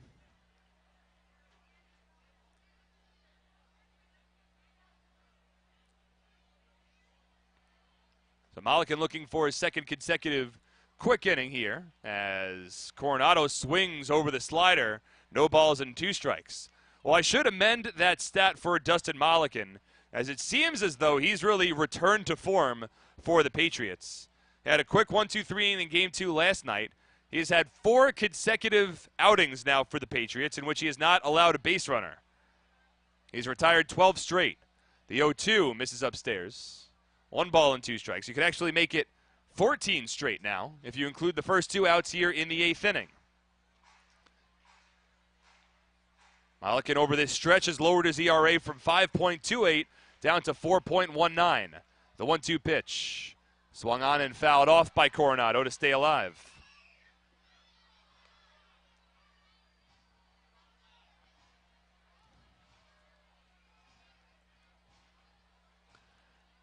There's the southpaw getting loose in the Barnstormers bullpen down the left field line. Oh, so we've likely seen the end for Kevin Munson. The 1-2 from Mollican. Grounded over towards second. High hop fielded by Kelly. Easy throw on to second, and that retires the side. It's another 1-2-3 inning for Dustin Mollican. Now 4 scoreless innings for Patriots relievers. We head to the bottom of the 8th. Somerset leading 6-1 on 1450 WCTC and WCTCAM.com.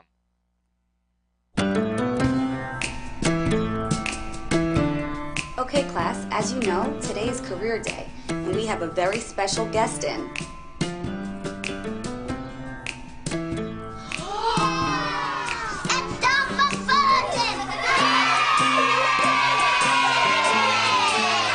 Full inventory of new Ford cars and trucks online at Fullerton.com. Wet wipe? Nothing is more important than your child's education. The Somerset County Education Association represents the public school employees that make your child's education possible. This includes more than 7,000 teachers, paraprofessionals, bus drivers, nurses, custodians, secretaries, and other outstanding education support professionals. Visit www.sceanj.org for more information. Together, we can prepare our children for the future.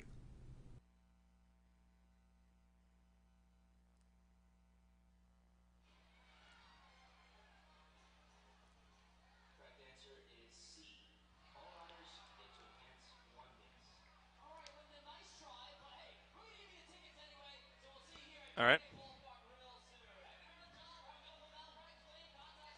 The Somerset County Education Association supports the outstanding public school employees that make your child's education possible. We move to the bottom of the 8th inning. I was wrong. It's Kevin Munson who remains out in the ballgame for the Barnstormers, which is a bit interesting. They have a lefty that's ready to go. It'll be Aaron Eggleston, who is a left-handed batter, who will lead off the bottom of the 8th. Eggleston is already 3 for 3 today. But the righty, Kevin Munson, will remain on the mound. It'll be Aaron Eggleston followed by Adam Donahue and Alfredo Rodriguez. As Somerset looks for more insurance before we get to the 9th inning. There is some movement in the Patriots bullpen. And it looks like that would be Kyler Newby, I believe. Hard to see from this angle. Who's getting loose over there in Somerset. As the first pitch to Aaron Eggleston misses outside. 1 ball and no strikes. Most of the fans in attendance have stuck around as there will be a post-game fireworks show coming up after the conclusion of this one. The 1-0 to Eggleston drops in for a called strike, 1-1. That fireworks show will be presented by AT&T.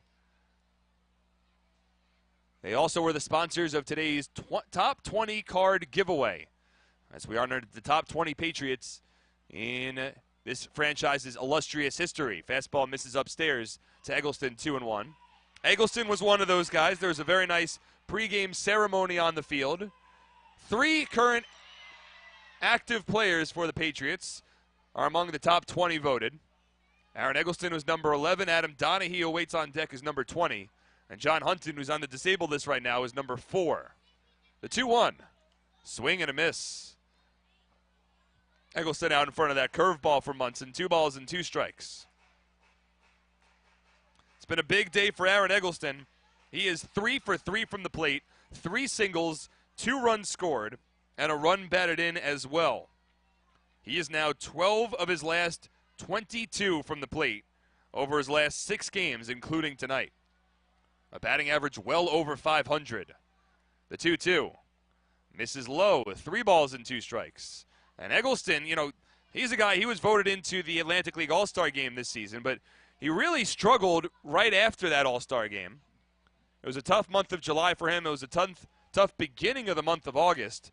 But he's now riding a 6-game hit streak. He had a .259 batting average coming into today. That has risen up to .264 as it currently stands with this 3-for-3 performance. 3-2 pitch is blooped foul down the left field line out of play. Eggleston got off to a great start. He was among league leaders in on-base percentage at the beginning of the season. He remains really at that point. His batting average hit a low right before this latest 6-game hit streak. It was at .244. That was the lowest of the season for Eggleston. But including tonight's game, 6 consecutive games with a hit. The 3-2 is grounded over towards first, in between hop, fielded by Josh Bell. He'll take it himself to the first base bag, and there is 1 away. So Eggleston is retired for the first time today. Still 3 for 4 is a very impressive day for the 5th-year Patriot. Now another 5th-year Patriot will step in Adam Donaghy. Donaghy is 0 for 1, but he has drawn a walk. He also dropped down a sacrifice bunt. Donaghy has reached base safely in 13 of his last 17 ball games over that stretch with 6 runs batted in and 9 walks. Continues to split time behind home plate with Yovan Gonzalez. And I've talked to Adam about how he views his role with this team. As first pitch swinging lifts this out towards left field. It's playable for Sean Halton.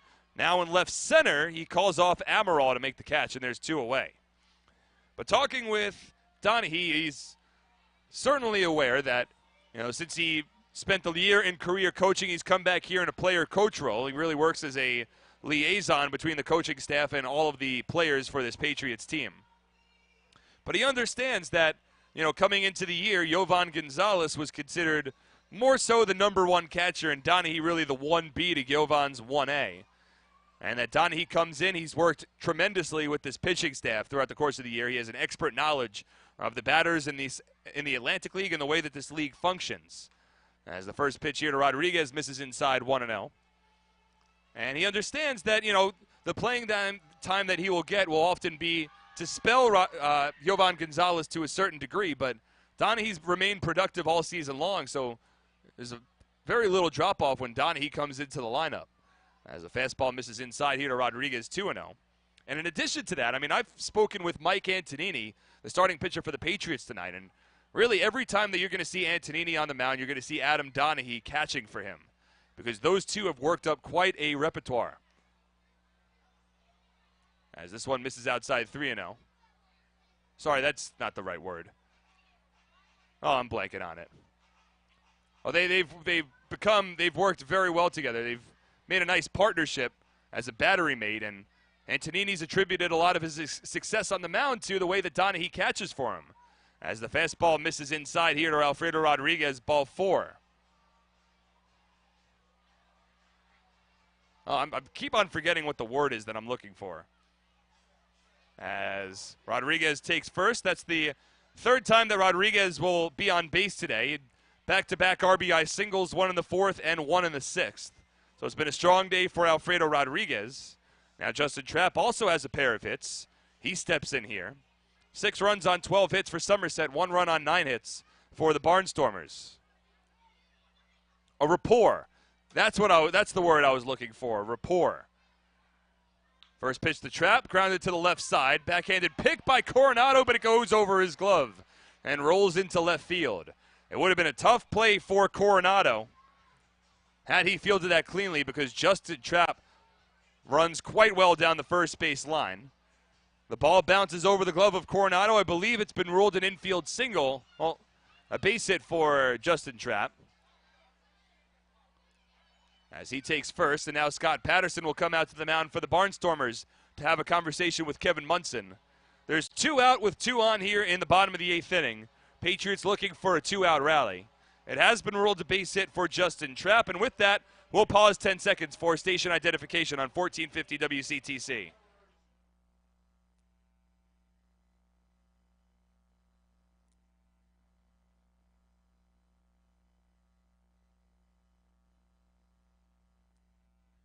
Rosario will step to the plate here for Somerset. With 2 out in the bottom of the 8th inning, Patriots leading 6-1. There'll be a new pitcher to enter for the Patriots when we come back for the top of the 9th inning. But right now, the Patriots hoping to add another insurance run of sorts. They've got Rodriguez in scoring position, trap off of first. Rosario at the plate. First pitch from Munson, a fastball that spiked in the dirt, 0-1. And at this point, the Barnstormers just riding it out with Kevin Munson to save the rest of their bullpen. This is now the longest outing of the season for Munson. He has thrown 47 pitches. About to throw his 48th after 2 2/3. The 1-0, check swing. Rosario goes around, breaking ball in the dirt, 1-1. Rosario is 0 for 4 today. He does have a run scored back in the first inning. But he is the lone Patriot that is yet to reach base safely in this one. He reached on a fielder's choice back in the first and scored on the Mark Minikazi RBI double. Minikazi's had a big game. He awaits on deck.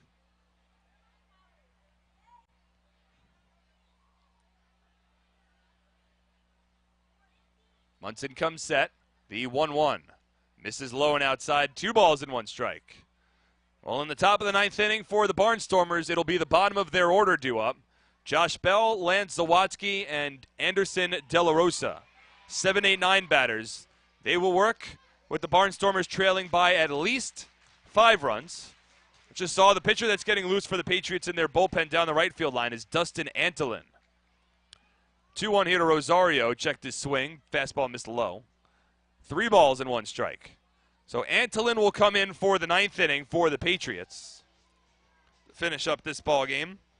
We saw Antolin pitch last night. He was actually the losing pitcher in Game 1 after he allowed the first earned run that he's allowed this season. Came on an RBI fielder's choice for Cole Garner. 3-1 from Munson. It misses inside, ball 4. Olmo Rosario draws a walk. Now each batter in this Patriots lineup has reached base safely at least once. And that'll bring Mark Minikazi to the plate for his 5th plate appearance of the game. 2 for 3 so far, an RBI double in the first, a solo home run over the fence and straightaway center field in the 3rd. He was hit by a pitch in the 5th, struck out swinging in the 7th. He has the bases loaded here and 2 out in the bottom of the 8th inning. Patriots already leading this ball game 6-1. Somerset did have a grand slam earlier in this homestand Sunday against the Bluefish. First pitch to Minikazi. He was swinging for that grand slam out in front of an off-speed pitch, 0-1. Somerset has hit 2 grand slams so far this season. Tyler Bornick hit the first one in late June here at TD Bank Ballpark against the New Britain Bees. Kyle Roller had a grand slam on Sunday against the Bridgeport Bluefish. Now the bases are loaded here for Minikazi with 2 out, and Munson steps off. And in fact, the very next at-bat that Kyle Roller had after his grand slam, he came to the plate again with the bases loaded, but only got an RBI on a ground out. As this curveball misses low, 1-1. Would have been an opportunity for Roller to tie a previous season high that he set of 8 runs batted in. That came back on June 28th against the Southern Maryland Blue Crabs, the night that the Patriots clinched the first half Liberty Division Championship. Roller went 5 for 5 with 2 home runs, 8 runs batted in, and a cycle. Minikazi at the plate here, the 1-1. Misses low and outside, 2 balls and 1 strike.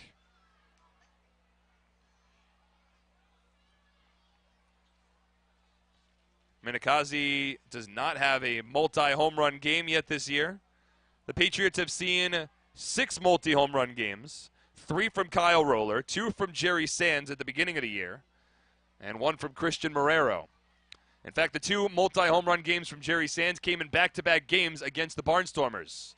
2-1 to Minikazi, swung on and missed 2-2. Carlos Guzman awaits on deck. He's 1 for 3 with an RBI. But right now it's Minikazi looking for the cherry on top on an already impressive evening. He's got Rodriguez at third, Trapp at second, Rosario at first. Deuce is wild here. The 2-2. Swing and a miss, strike 3. Munson beats Minakazi, and that retires the side. Patriots strand the bases loaded, but we head to the ninth. Somerset leads 6-1 on 1450 WCTC and WCTCAM.com.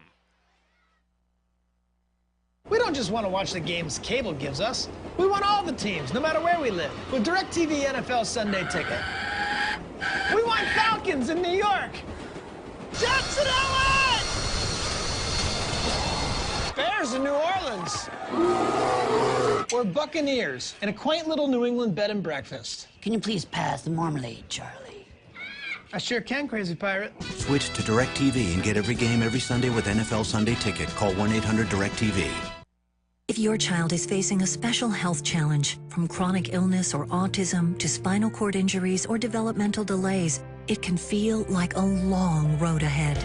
But Children's Specialized Hospital is with you for every step, with the nation's most advanced care in multiple locations. And we bring your whole family by our side, adding your expertise to ours. Because working together, we can bring children further than you've ever imagined.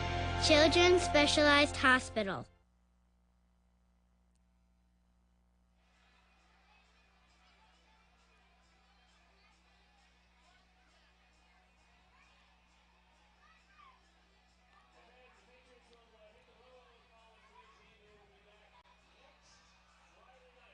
All right.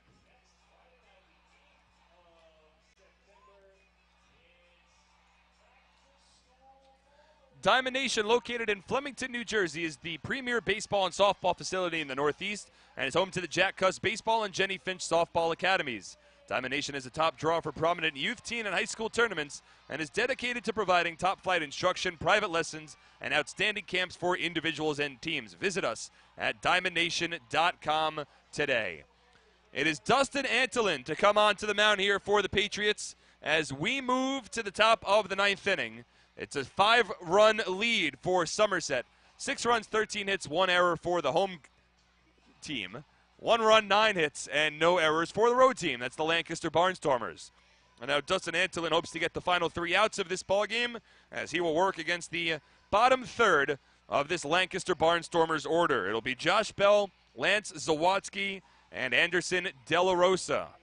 Patriots 3 outs away from tying up this 4-game series at TD Bank Ballpark before we head over to Clipper Magazine Stadium for another 4 games between these two teams.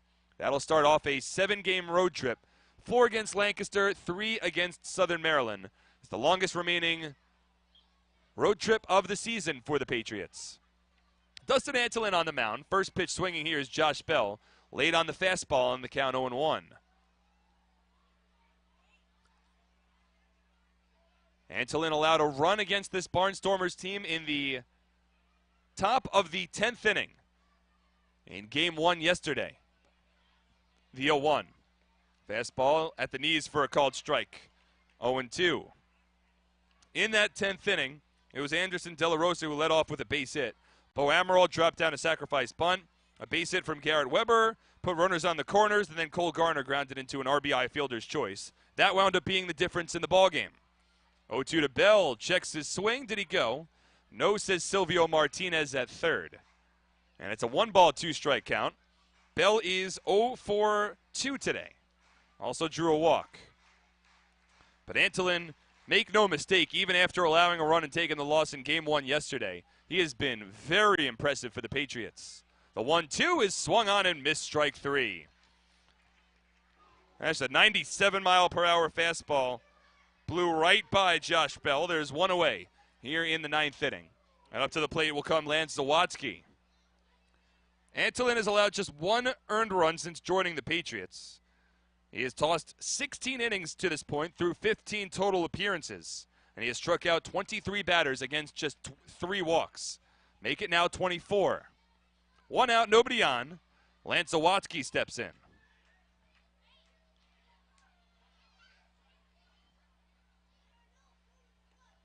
As he swings through the fastball here and falls behind in the count 0-1.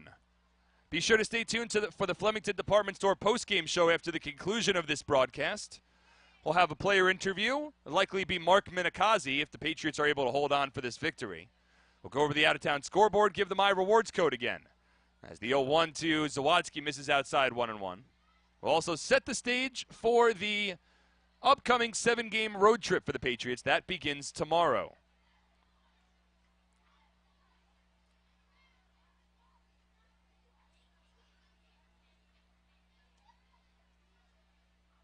Zawadzki swings and grounds this one foul. Cutter in the dirt, tops it down the third base line, and it's now a 1-2 count.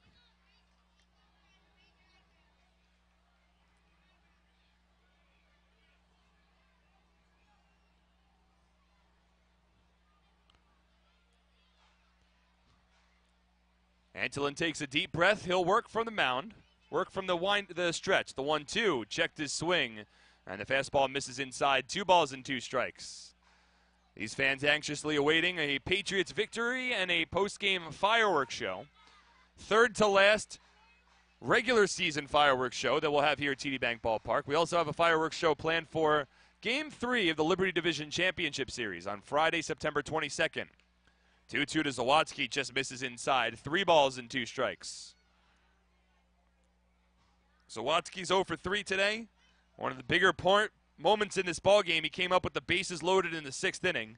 At that point, the Barnstormers were just trailing by 3. He grounded into a 4-6-3 double play, and it seemed like the tide really turned at that point. The 3-2 fouled off. I mean, if Zawadzki comes through in that 6th inning situation with the bases loaded, potentially, say he gets a base hit, then it's a 4-3 ball game. And we have a completely different complexion to the rest of the evening.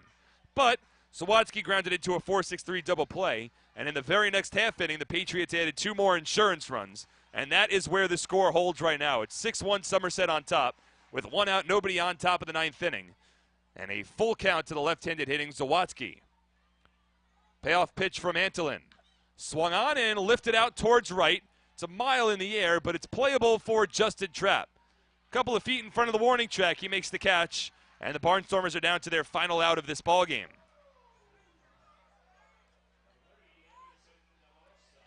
So 2 out, nobody on, and that'll bring Anderson De La Rosa to the plate. It's now 6 consecutive retired by this Patriots bullpen. They have not allowed a run yet. Mike Antonini tossed 4 innings, allowing 1 run on 4 hits, 2 walks, and 3 strikeouts. Since that point, Dwayne Bilo a scoreless inning. Justin Wright a scoreless inning. Ronnie Shaban a scoreless inning. Dustin Mollican went scoreless. And now it is Dustin Antolin with 2 out, nobody on in the top of the 9th inning.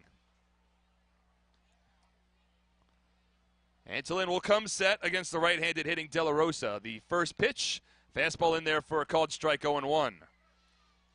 De La Rosa 1 for 3 today. The Barnstormers in danger of dropping their 2nd straight game as they continue to fight alongside the York Revolution for the final Freedom Division playoff spot. The 0-1. Check swing, fastball missed low. 1 ball and 1 strike. And it's interesting, this is not a save situation for the Patriots, but Brett Jody lined up his bullpen in Shaban, Mollican, and Antolin. And he's claimed that there's no set closer role, and it really goes, game by game. But I wonder if we could look into potentially how he set up the bullpen here tonight. The 1-1's fouled off, and now the Barnstormers are down to their final strike of this ball game. 1 ball, 2 strikes, 2 away. Top of the 9th inning, Patriots leading 6-1. Hoping to make it 2 straight wins over Lancaster before we head on the road for 7. This would wrap up a successful homestand for the Patriots. If they win tonight, they would take 5 of 7 games off the heels of a 6-game losing streak, trying to right the ship as we get ready for the postseason. Antolin comes set, the 1-2. Swung on and lifted out towards center field. In comes Devontre Richardson. He makes the catch, and that's the ball game. The Patriots defeat the Lancaster Barnstormers. Your final score from TD Bank Ballpark, Somerset 6, Lancaster 1. We'll take a break and come back, wrap it up with a post-game interview coming up next on SPN.TV, 1450 WCTC, and WCTCAM.com.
All right.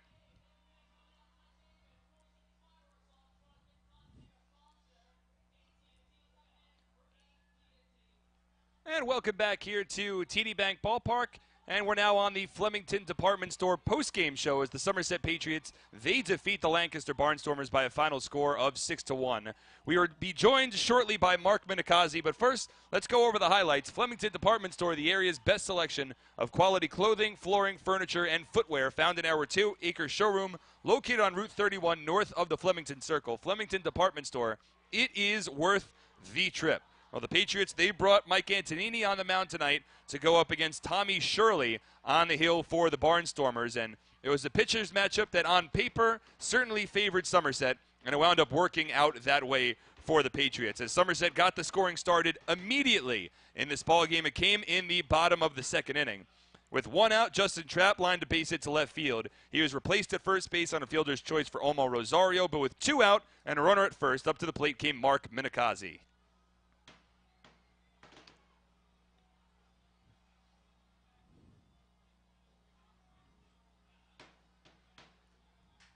That was the first inning. Oh, just now? Oh, whatever. That was actually the first inning where that took place as Minikazi quickly got the Patriots on the scoreboard, but the Patriots weren't done against Tommy Shirley in that first inning. In fact, with Minikazi in scoring position, the very next batter, Carlos Guzman, once again would come through.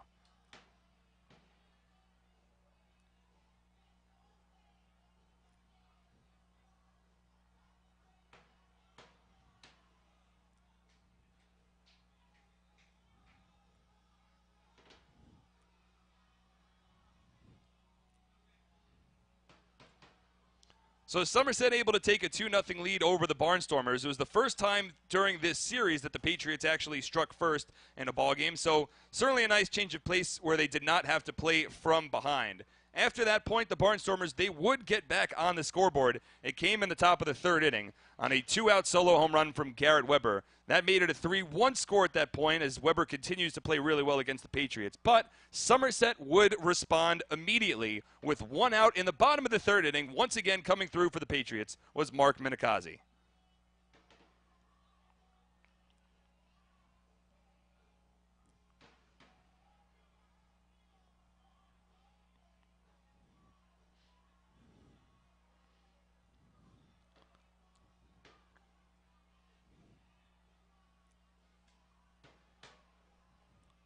So Minikazi able to come through. The Patriots leading that ball game 3-1. That wound up being all of the production that Somerset would need, but they would add a couple of more just for good measure. In fact, in the very next half inning with the Patriots on top by a pair, Aaron Eggleston led off the inning with a base hit. He advanced to second on a sacrifice bunt from Adam Donahue, and the very next batter with the runner in scoring position was Alfredo Rodriguez.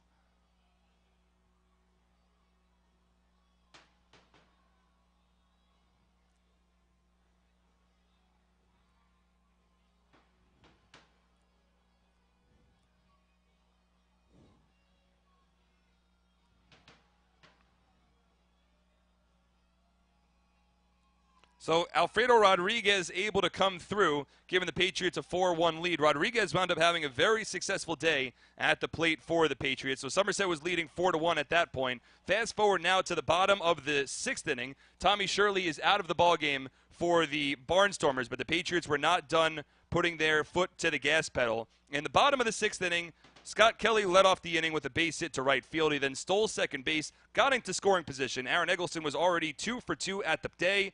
At that point, he would come through yet again for the Patriots in the bottom of the sixth.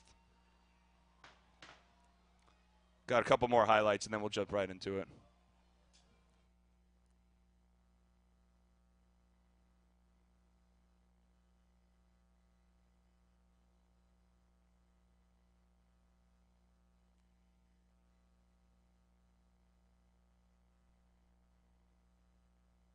which we celebrated the top 20 Somerset Patriots of all time. Eggleston certainly on that list. He was ranked as number 11, and he had an impressive showing in front of a near-capacity crowd here at TD Bank Ballpark. But the Patriots were up 5-1. The very next batter in that sixth inning, Adam Donahue, who was also on that list of the top 20 Patriots, he struck out swinging, but Eggleston was still over at second base. Alfredo Rodriguez came to the plate. He had an RBI single in the fourth, and once again he would come through in the sixth.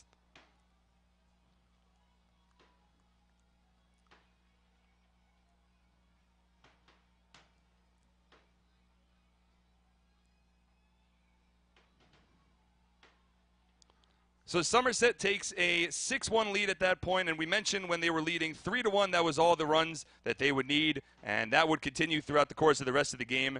5 different Somerset Patriots relievers to combine to toss 5 scoreless innings of relief as the Patriots even up this 8-game home-and-home series with the Barnstormers with a 6-1 victory here Thursday night. With that, now on the Flemington Department Store post-game show, I'm joined alongside first-year Somerset Patriot Mark Minikazi.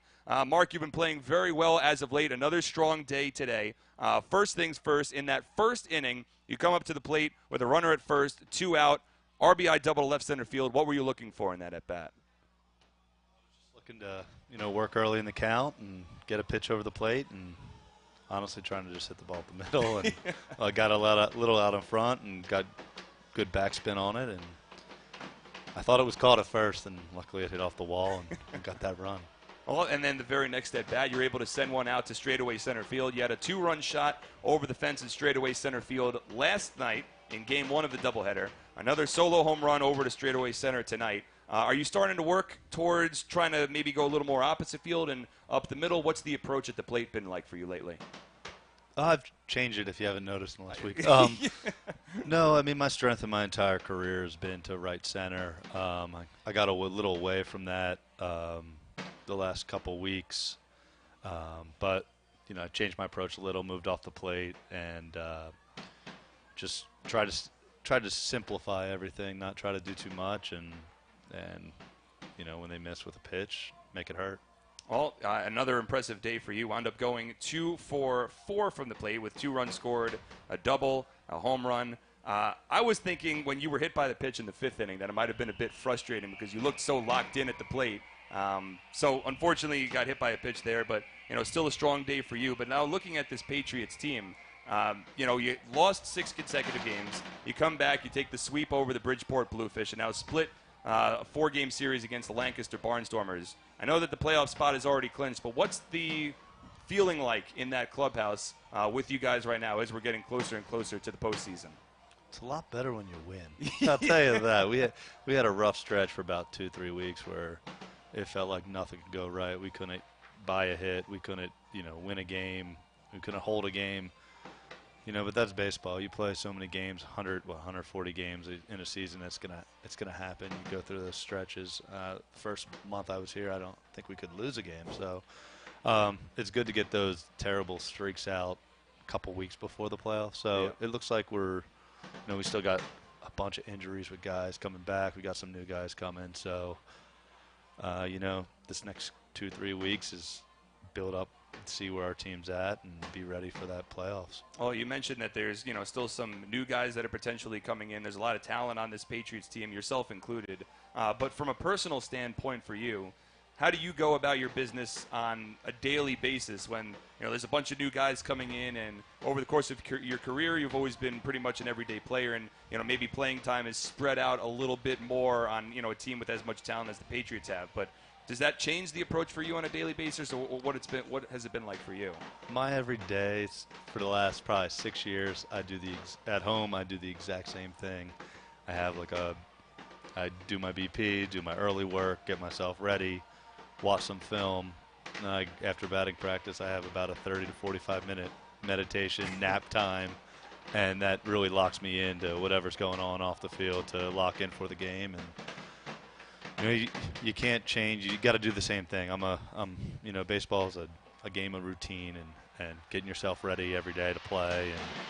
And I go to the field every day, expecting to be able to play and help the team win any way I can. And if that's coming off the bench or hitting in the 4-hole, each day you go to the field looking to try to help the team win. Well, Mark, an impressive game for you. It's been an impressive last week and a half, and continued success. And hopefully we'll keep this train rolling as we get closer to the postseason. Thanks for having me. Yeah, no problem. That was Mark Minikazi here in the Fleming. We'll take a break for all of our SPN.TV viewers. We appreciate you guys tuning in. Our next SPN.TV broadcast will take place in our final homestand of the season. For all of our radio listeners, we'll come back and wrap it up with the out-of-town scoreboard and the My Rewards code coming up next on 1450 WCTC and WCTCAM.com.